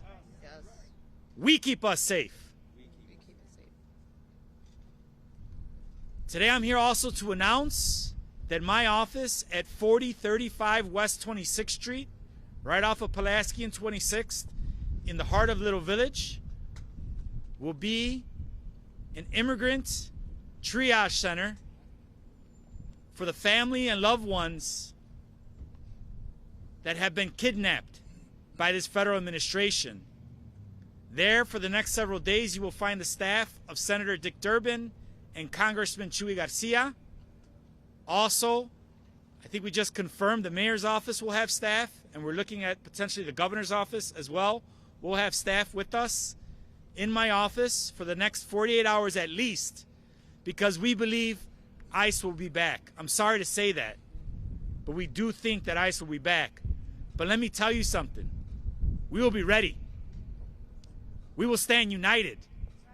We will stand ready to push back. We will stand ready to exercise our First Amendment rights. And we will stand ready to support not only the immigrants of our community, not only the citizens of our community, but people who are our brothers and sisters, who are our neighbors, who are our loved ones, and who are our family members. Brevemente en español, soy Mike Rodríguez, concejal del Distrito 22. Quiero anunciar de que mi oficina se va a convertir a una oficina concentrada de apoyar a las familias y los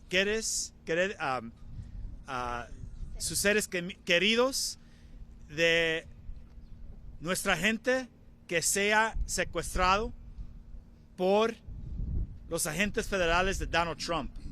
Se va a encontrar en mi oficina en la Pulaski, la 26, en la Komensky 26, 4035 al oeste de la 26, entre las 8 de la mañana a 6 de la tarde mañana y hasta las 5 hoy. La oficina de Chuy García, congresista, senador Dick Durbin, oficiales del alcalde y el gobernador van a estar en mi oficina apoyando a nuestros residentes, ciudadanos y sin papeles que sean impactados de esas redadas ridículos que han pasado ayer y hoy en nuestra comunidad y que estamos esperando tristemente mañana y los siguientes días. Vamos a ser unidos en contra de esta agenda anti-inmigrante, anti-Chicago. Vamos a estar muy unidos. Muchas gracias y ahora te presento al congresista Chuy García.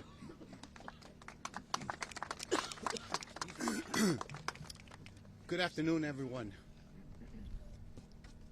Today, for a second straight day, we felt the weight of a bankrupt effort to punish our community, to frighten and to instill fear in our community, led by Greg Bovino. Why did he come back again today? Because our community stood up and confronted him yesterday. And the community pointed out how morally bankrupt this operation is, how economically damaging at the national level and at the local level it is, and most importantly, what a trampling of the Constitution ICE is carrying out throughout the country. And we stand here today resolved to continue the resistance, to protect our community, to defend our community. I've lived here for 57 years, and I've never seen the type of shameful practices and tactics employed by ICE and other federal agents. Cowardly, that's why you cover your face. Cowardly, that's why you cover your name. Because you're not proud to serve, because you're not serving anyone except the evil forces that seek to oppress us, to drive us into the shadows of society, and to make us silent. But we're not silent. We're here and we are morally defiant because we're on the right side of history and of this cause.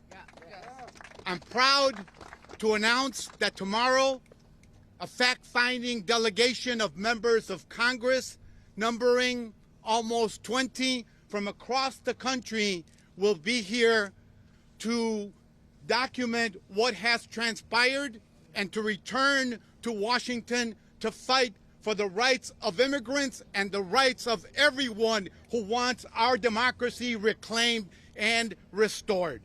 That will happen tomorrow. So, Little Village, Chicago, Illinois, sanctuary locations across the country, you are not alone. We hear you, we appreciate you, and we intend to act. Thank you. Muy buenas tardes.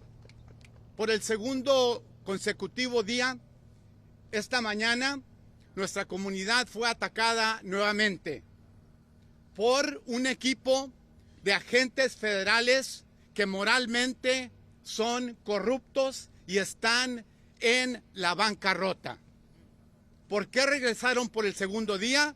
Porque nuestra comunidad demuestra resistencia, porque nuestra comunidad dice no vamos a aceptar lo que quieren imponer a nuestro pueblo, y porque nuestra comunidad dice defenderemos y protegeremos a toda persona en nuestro vecindario. Porque este vecindario es nuestro, nosotros lo construimos, nosotros lo hemos hecho lo que es una fortaleza en la ciudad de Chicago. Hacen todo esto porque buscan crear una clase de personas sin derechos que pueda ser explotada y que vivirá en las sombras.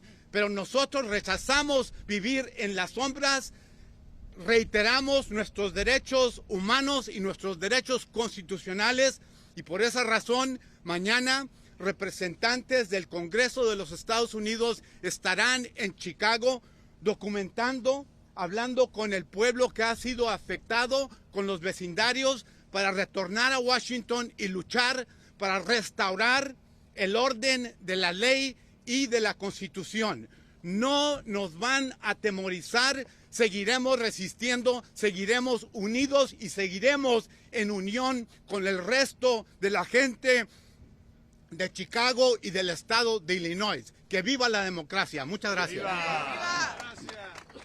I'd like to bring up Alderman Cicho Lopez from the Alderman of the 25th Ward. Thank you. Thank you very much. Thank you. Thank you. Good afternoon, buenas tardes. And want to first thank everybody for coming here today. This being a really difficult time. We're just processing the atrocities that happened yesterday. And this morning, we found ourselves in a much more undignified, terrorist, and cruel action by ICE agents. I want to thank all the community because, as we said yesterday, we're going to come with bigger numbers and more united. And I want to thank all the people, all the immigrant community that is coming together, all our city coming together to protect not only Little Village, not only La Villita, to protect a city or city that is at risk by an illegal occupation and siege. So I want to share just what we found this morning. And I'm grateful for the efforts of attorneys and rapid responders and everybody who helped make sure that everybody got released yesterday. So we talk about immigration. What we saw today was a united community that did not let agents come into the parking lot here in the discount mall. So I want to thank our neighbors, our courageous leaders that stood and hold the line. It is important that we recognize that. Rapid responders, thank you. Thank you so much. And I want to thank in particular the person who was arrested today was the security guard at the discount mall that was arrested for asking a judicial warrant. That, by the way, a federal judge demanded that they fulfill. Not only they're in contempt of these orders, but they continue to defy them. They define our laws, they're defying what is legal and constitutional. And what they're doing is outside the law, is illegal, is immoral, is wrong, and we're going to stop it now, before it goes any worse. What we also saw after the detention of the security guard was the deployment of tear gas. Also, another thing that the judge mandated to stop. Another violation, documented, filmed and documented by many of us, including attorneys. And we told Bobino yesterday, and we told him today, you are in contempt of judicial orders. And as he held a tear gas on his hand, he did not dare to deploy another one. So he knows what he's doing. He knows what he's doing, and we must hold him accountable. As the mayor said, if the Congress and Senate, I'm glad Congressman Garcia is bringing a delegation, and I invite all the media, international media, to come and see the terror that they're deploying in our city. What they did after that is even more despicable. They went and they hit and they abused and they hit a minor. That's what they did just outside, behind the shadows. So they brutalized a minor and they arrested another 16-year-old that is still in custody. And we demand that they release these innocent people who have not done anything but protest a tyrant, a dictator, someone who is trying to impose terror in our city. We're demanding immediate release of everybody, our security guard, our minors, and all the residents are being arrested without judicial warrants. And that needs to be emphasized. That's terrorism. That anybody can be snatched from our community. There was another gentleman who was another Pilsen resident that was detained in 21st and Paulina, going to work. They are not criminals. These are neighbors. These are people going to work, going to school, going to hospitals, and these cowards are even waiting for people outside churches. That's who they are. So today in Little Village, I'm grateful for all of you for coming. We hold the line here. And we hold the line in Chicago for the rest of the country. I'm thankful. I'm proud to be in Chicago today. And I'm thankful for everybody who's standing up and demanding the immediate release of everybody who is being illegally detained and the end of the siege and occupation. Enough is enough. Our streets. Finalmente y brevemente en español. Agradezco la presencia de la comunidad, como dijimos el día de ayer. Vamos a venir con más números y en más unidad. Agradezco a la comunidad polaca, a la comunidad asiática, musulmana, a toda la comunidad migrante y a todo Chicago, que el día de hoy no le permitió a ICE entrar aquí al Discount Mall. Y agradezco el coraje, la dignidad del pueblo de la Villita que no permitió que vengan a aterrorizarnos. Eso es lo que provocó la escalada de violencia que demostraron estos mercenarios, que vienen a atacarnos y a humillarnos. Lo que vimos es trágico, el arresto de un guardia de seguridad por demandar una orden judicial. Brutalizaron a 2 menores de edad, uno de ellos todavía en custodia de ICE.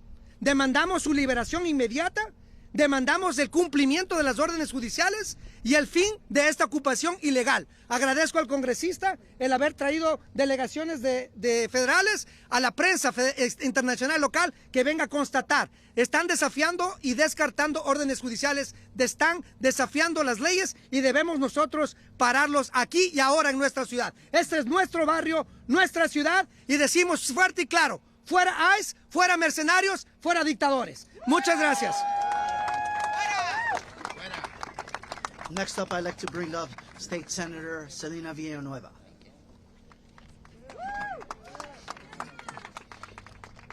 I'm mad as hell.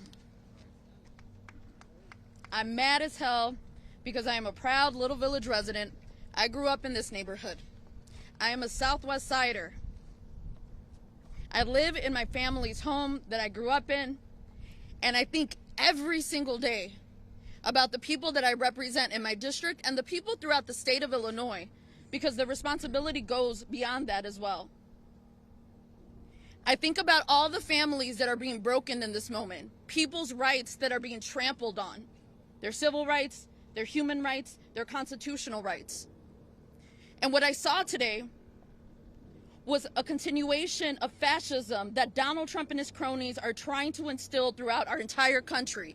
What I witnessed this morning was a community fighting back with nothing but its words, and again, the belief in the Constitution of this country, the belief that we have the constitutional right to protest, to lawful assembly, the belief to fight back for our dignity and respect of our communities, for our humanity. That's what I witnessed today. That's what I witnessed yesterday. Now, we know, and what I've spent most of the rest of this morning and afternoon doing was passing out masks so that my neighbors, my constituents, wouldn't inhale the gas, the tear gas that ICE deployed. That is state-sponsored violence. And we're not taking this seriously enough. And when I say we, it's not the people that are here. I am talking about the people that are watching us right now. It's not just the peoples here whose rights are being trampled on. It is all of us. Of the several people that were taken today, because again, there's about 5 or 6 people here, just in the incident that happened here at the discount mall. That's not inclusive of what happened in Pilsen. That's not inclusive of what happened in Bridgeport. That's not inclusive of what happened on Cicero over by the Sam's Club, where they actually did even more state-sponsored terrorism yesterday. That's not inclusive of all the other incidents that they continue to do throughout the city of Chicago, throughout the suburbs, and the state of Illinois. And in each and every one of those instances, the community fights back. Right. We fight back because we know that the Constitution actually means something and that it's not just a bunch of words. We fight back because right now, our federal government, the person in the White House, isn't doing anything but giving orders to a little man. Because I saw him with my own eyes, face to face, and I'm short, and I know he's shorter than me. Giving orders to a little man with Napoleon complex, who can't even look at people in the eyes and dare call us animals and criminals. But the only criminals I see are those ICE agents. That's right. Yes, that's right. The only criminals I see are the ICE agents that continuously break the law. They continuously trample on our constitutional rights. They continuously kidnap people without due process, without warrants, judicial warrants, and signed judicial warrants. But like we've done before, we're gonna fight back. Yes, I want accountability. Yes, I want to make sure that all of these individuals are held accountable for what they've done. And not just the people that they've abducted, but the people that they've hurt, the car crashes that they've created, everything that they've done, and the trauma that they have inflicted on our communities. I fear for our young people who go home and can't see or fear the fact that their parents are going to be there at the end of the day. I fear for our families who don't know how they're going to put food on their table because the main breadwinner is no longer here. See, here's the thing.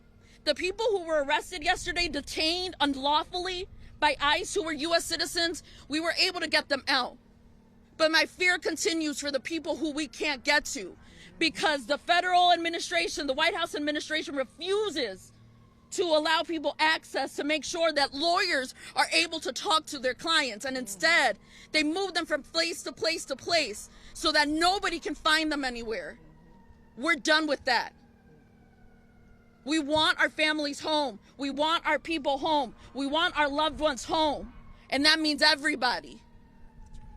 Muy brevemente en español, soy la senadora estatal Celina Villanueva y estoy cansada. No tengo palabras suficientes de lo que siento cada día. No nomás es el temor, sino el amor que tengo a mi comunidad, que me hace hacer todas las cosas que estoy haciendo en este momento con toda esta gente increíble, con la comunidad. Porque fue la comunidad y sigue siendo con la comunidad que está luchando contra estos agentes que son criminales, porque están rompiendo las leyes de este país. No les importa los derechos constitucionales que tenemos. Ellos son los criminales, no nosotros. Ellos son los que se tratan de decir que son jueces y nos están juzgando. Pero nosotros, lo que nosotros sabemos es que somos fuertes y que vamos a seguir luchando para proteger a nuestras comunidades. Muchísimas gracias. If I can ask City Clerk Ana Valencia to step up to the podium. I come here with just a broken heart, if I'm being honest. I got to watch Ellie, a U.S. citizen, elected official, city employee, graduate from a women's leadership program last Thursday. I got to share that moment with Mike, the Alderman Rodriguez, about how amazing he is, and he knows, Chief of Staff, and that she's going places. She's going to run for office. She's going to be the next city clerk, the next mayor. And then to hear yesterday, while you're with another alderman, Alderman Ramirez, walking down Brighton Park neighborhood, meeting business owners who are being devastated, losing all their livelihood right now because no one and everyone is afraid to shop and go out. And so we're trying to do something good in the neighborhood to only hear that she was kidnapped and no one knew where she was, and trying to find out if she shared her location with her family and her friends. This is not Chicago. This is not America that we believe in. This is not what we were promised growing up. This is not normal. It is not normal to carry a whistle in your pocket because you might have to alert people that ICE is on the block. And so the media, please, please, please share the facts, because not everyone is getting the facts that what is happening in Chicago can happen in St. Louis, in Kansas City, in any rural community in Illinois. It can happen tomorrow to your neighbors. And where will you be in history? What will you do? What will you tell your children you did to stand up? Because this group behind us is exhausted. They are tired. They are the front lines. So I'm asking Chicagoans in every neighborhood, please help us and volunteer. Use your money where your values are. Shop at these businesses. Get your Halloween candy here at Dulcelandia. If you're a corporate company, order your food here. Buy your coffee here, not the Starbucks. Please, and come help support your community, because we need it.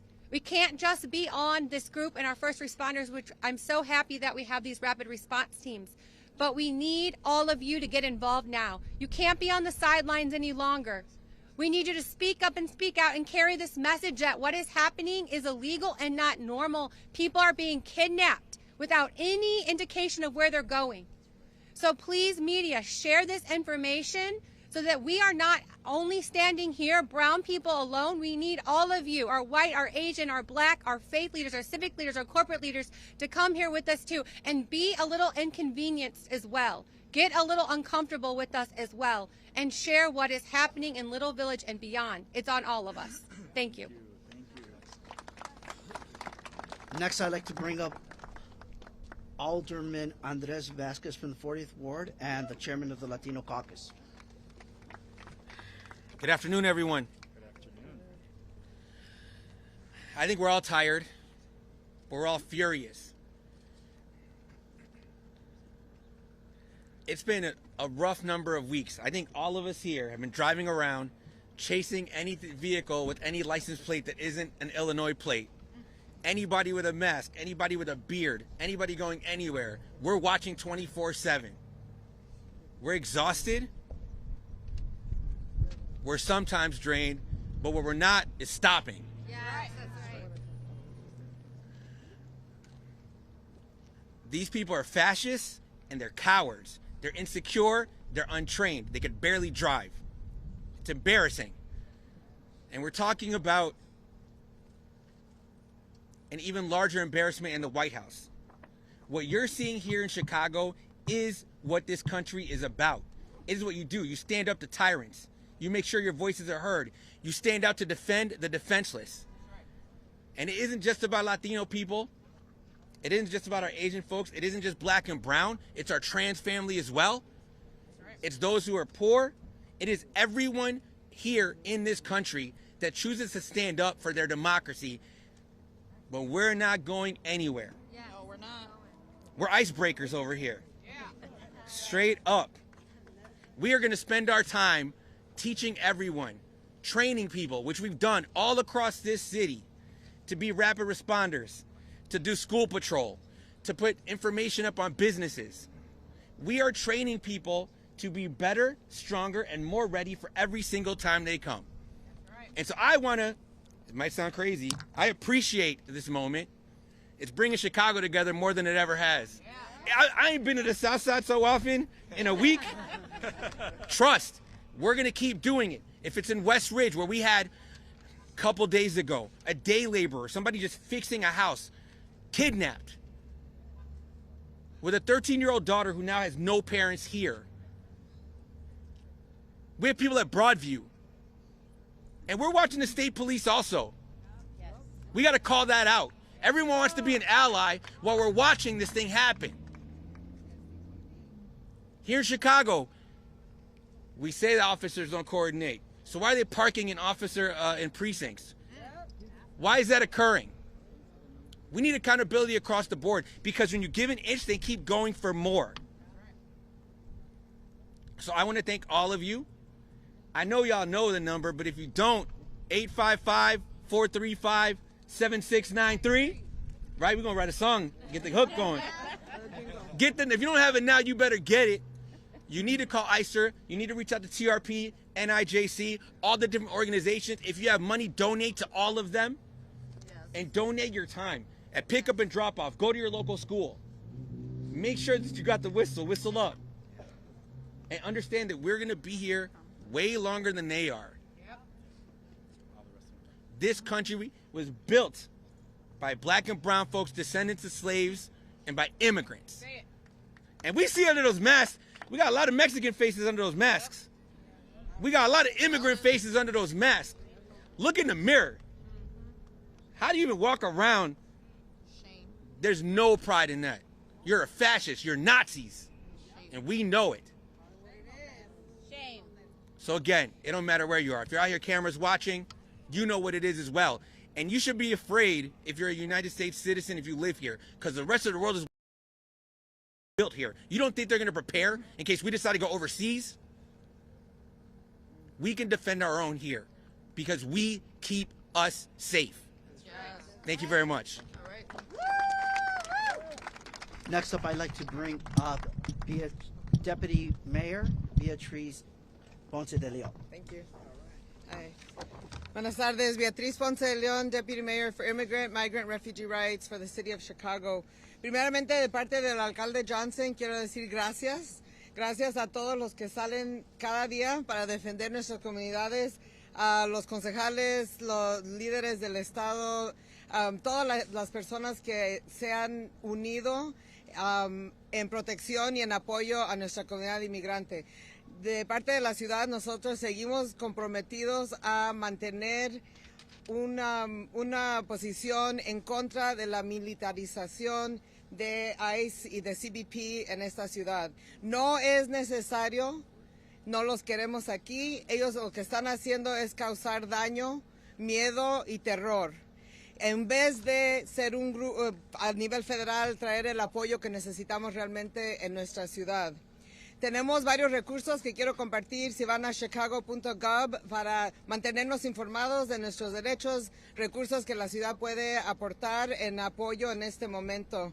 Y también quiero pedir que las comunidades corporativas, las corporaciones filantrópicas, que pongan su dinero en este esfuerzo. En este momento necesitamos apoyo para los vendedores ambulantes, para los negocios de nuestras comunidades, para las personas que están siendo impactadas y separadas de sus familias.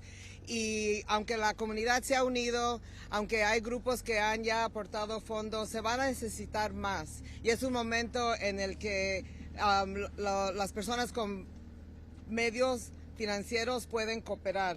I want to say that on behalf of Mayor Brandon Johnson, we will continue to be a welcoming city in Chicago. We will continue to uphold our welcoming city ordinance.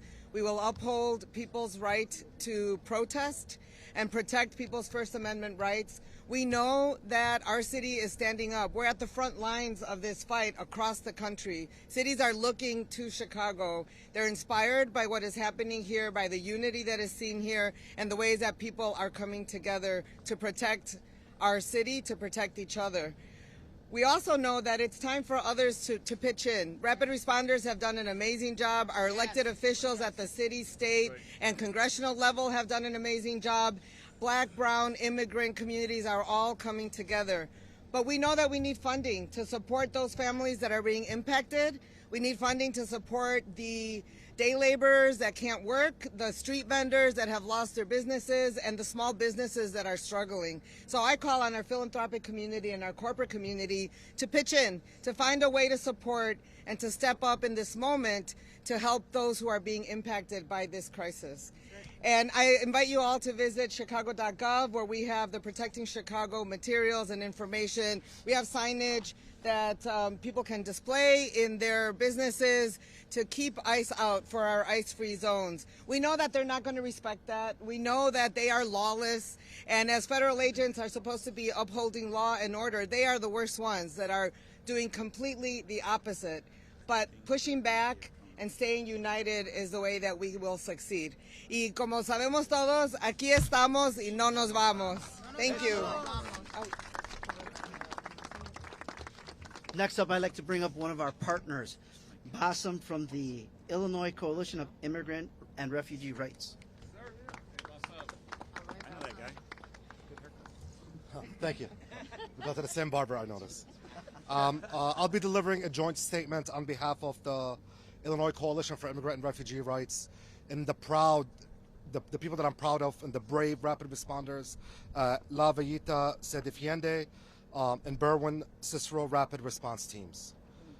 Today, here in Little Village and the town of Cicero and surrounding neighborhoods, we experienced another ICE and CBP rampage through our communities, putting our families and neighbors in danger. Rapid response teams observed and documented today tear gas that's laid right there in front of your cameras, deployed with no warning, in complete violation of recent court orders around excessive use of force.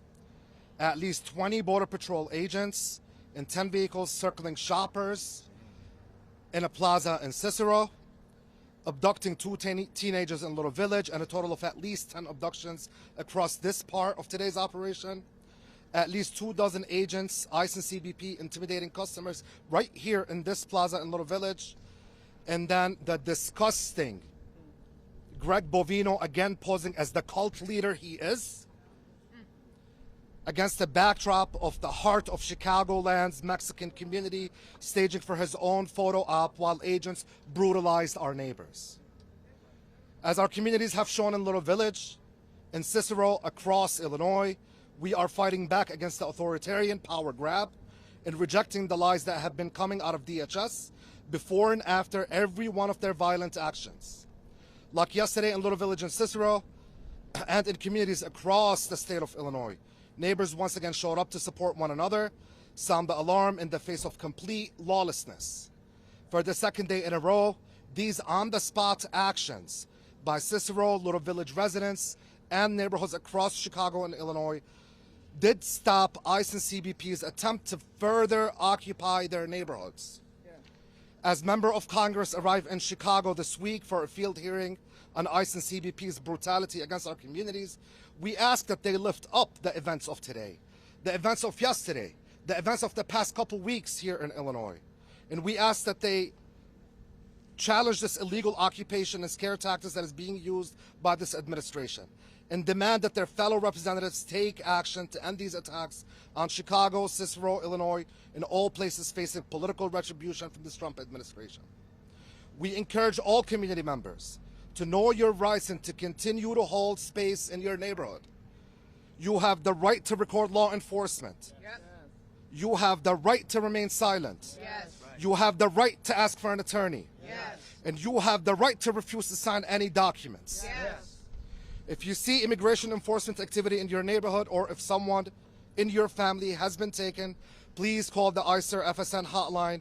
It is here for service, and the number again is 855-435-7693. Together, we continue to demand ICE out of Chicago, ICE out of Cicero, ICE out of Illinois, ICE out of everywhere. Thank you. Ice out, right? Ice out.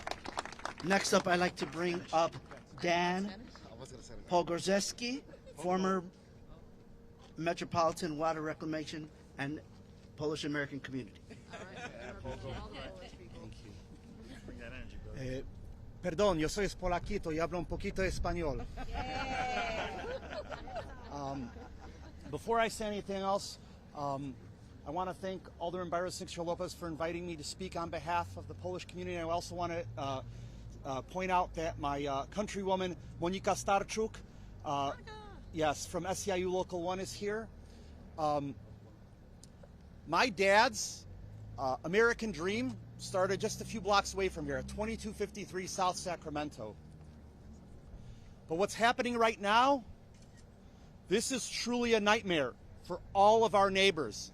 Just a few days ago, a couple of Polish contractors were picked up in Albany Park and abducted as well. That ain't right.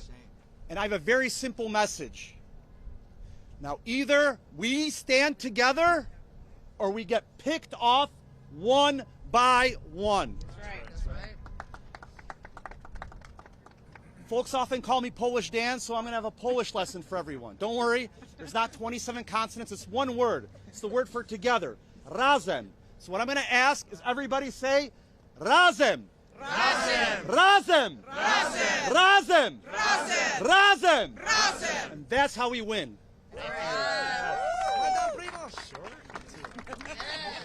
Next up, I'd like to bring up Lisa Wright, the Director of Government Affairs for the Chinese American Service League.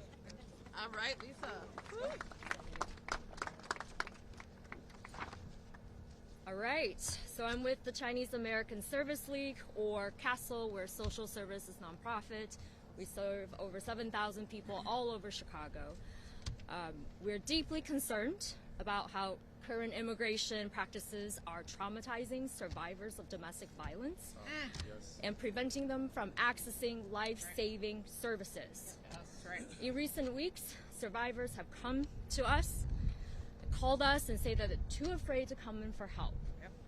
That they're afraid that simply seeking help, like legal services, counseling services, puts them at risk of being taken by ICE or deportation. One person, for example, her visa status is dependent on her abusive spouse. Her abusive spouse also have restricted her from working and access to independence. They also share a child together. So she now faces the impossible choice between safety and deportation. These are not isolated stories. These only capture the voices that were able to reach CASL and other community members. Current immigration policies, they're empowering abusers, and they're trapping survivors of domestic violence and victims into cycles of violence and isolation. Masked officers on unmarked cars worsen the situation. Nobody should have to choose between safety and deportation. Nobody.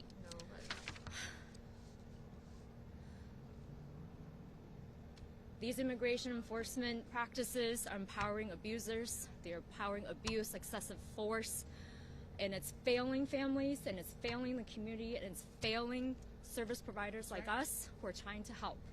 And I urge lawmakers to end these practices, and we stand in solidarity with all of the groups that are here and the communities here. Thank you. That's right. Thank you, Lisa. Next up, I'd like to call up Jennifer Crespo with the Hispanic Lawyers of Illinois. All right. Good afternoon, everybody. My name is Jennifer Crespo. I am also Polish Jewish. I am Filipina. I am Puerto Rican. I am an attorney. I am an attorney with the Hispanic Lawyers Rapid Response Team.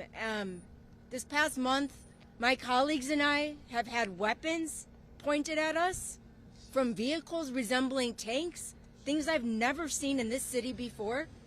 We've been tear gassed without any warning. And it hurts. And it's scary.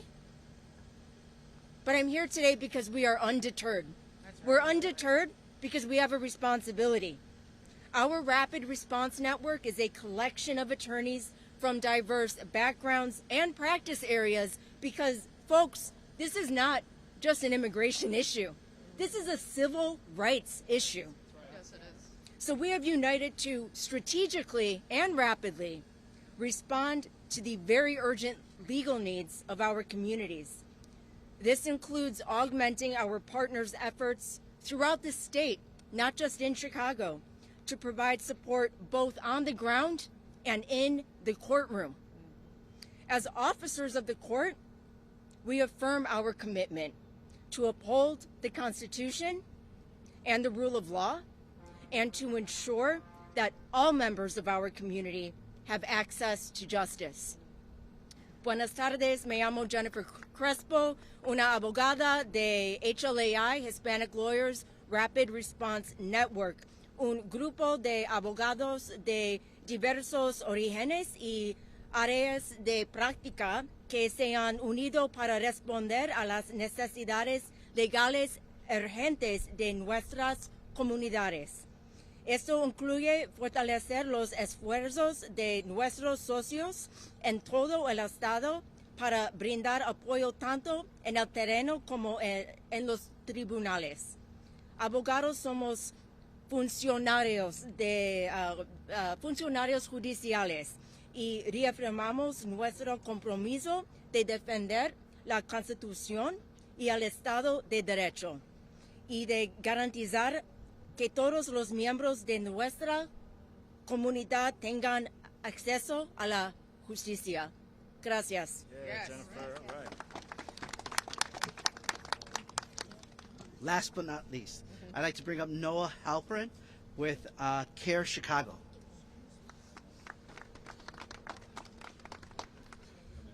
Good afternoon. Noah Halperin, CARE Chicago, and the Chicago United Families Coalition. You've heard stories here from our leaders about what's happening on the ground, and they're essential. And I think, as Jennifer just rightly pointed out, we also want to be in the courtroom. And there are active court cases going on. We've seen that a federal district court judge here in Chicago has put limits on what ICE is supposed to be doing, right? There has been a settlement agreement reached in which ICE is supposed to be behaving a certain way. And they are just not doing those things. They are not following court orders. And we want evidence of that. You know, lawyers are fighting these battles. So call ICER, call CARE, call whatever your number is. I don't know it. But find those numbers. ICER, right, the number we've all been singing out, 855-435-7693. It is an incredible resource to put you in touch with the lawyers who are fighting in the courtrooms. We want your evidence. We want your videos. We want your documentation. We know that ICE and DHS is willing to lie. And when we have the concrete evidence, when we can show it, we can prove their lies. And we can do everything we can to stop their behavior. And that is what we need to do both in the streets and in the courtroom and everywhere we possibly can. Thank you. Thank you. All right, very quickly, I just wanted to state the following. I want to thank Jennifer because it was HLAI, the National Lawyers Guild attorneys, who followed up on Eliane and Jackie's case yesterday and alerted us and her family that she was safe. So thank you, all of you, for all the work you're doing. Also with us today, and last night we had a press conference in front of my office where there were black, Asian, white elected officials from throughout the city, including Alder Jesse Fuentes and Senator Graciela Guzman. But here with us today, Alderman Gil Villegas, Alderman Felix Cardona, State Rep Aaron Ortiz, and State Rep Teresa Ma. Give them a round of applause, please, for being here. And last but certainly, anybody else that I miss? Elected officials? No? All right. Marcy, you're up. Thank you. So, yeah. We want to thank everybody for being here. Mike is going to say one last announcement, and then I wanted to give a special thanks to Matt and the New Life team for really helping us put this together very last minute. And he will close us with a prayer.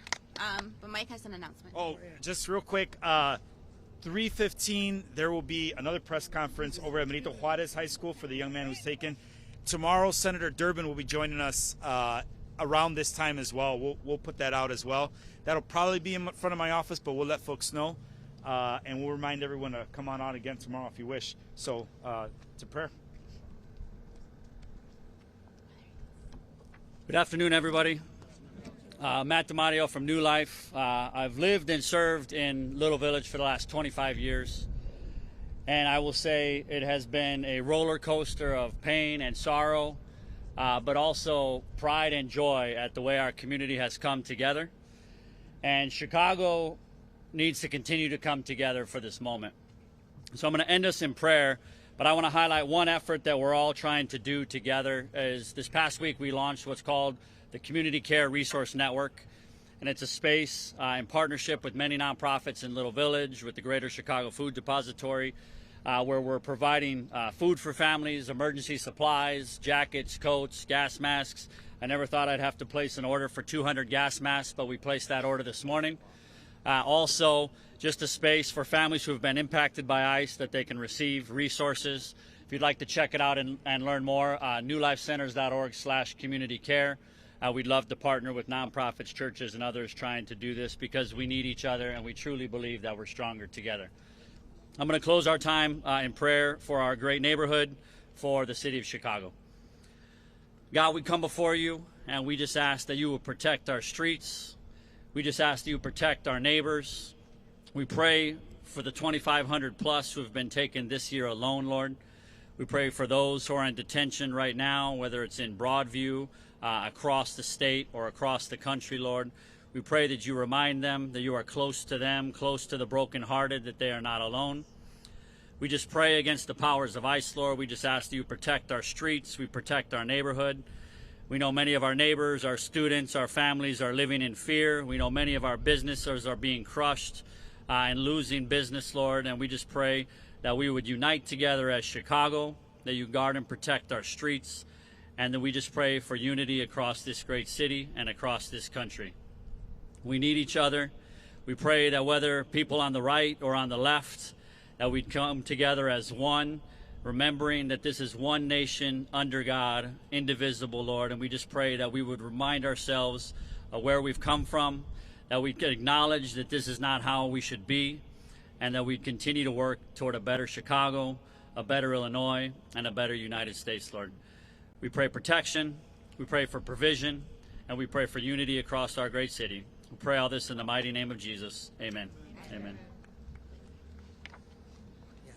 So lastly, just to end, I want to acknowledge there's a family of one of the people arrested here. So we just want to acknowledge them, to the daughters of one of the person who was arrested here. So the sisters, I'm sorry. So I want to acknowledge them and thank them for all you do. Thank you so much for being here. We invite also to all the media press, once again, Alderman Rodriguez said, at 3:15 there will be a press conference in Ashland and Cermak about the situation is at Benito Juarez for the conditions of what's happened to our children, to our minors. And thank you again for coming. Thank you, guys.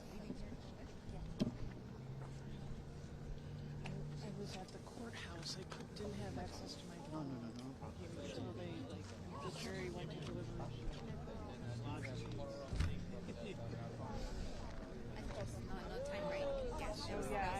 No, we appreciate you. But we just got dismissed. Well, the jury went to deliberations. You know, this is for the case of the older gentleman who was killed in 2021, December 21, who was shot. The trial is now, so the community is all over there. So and then when they go back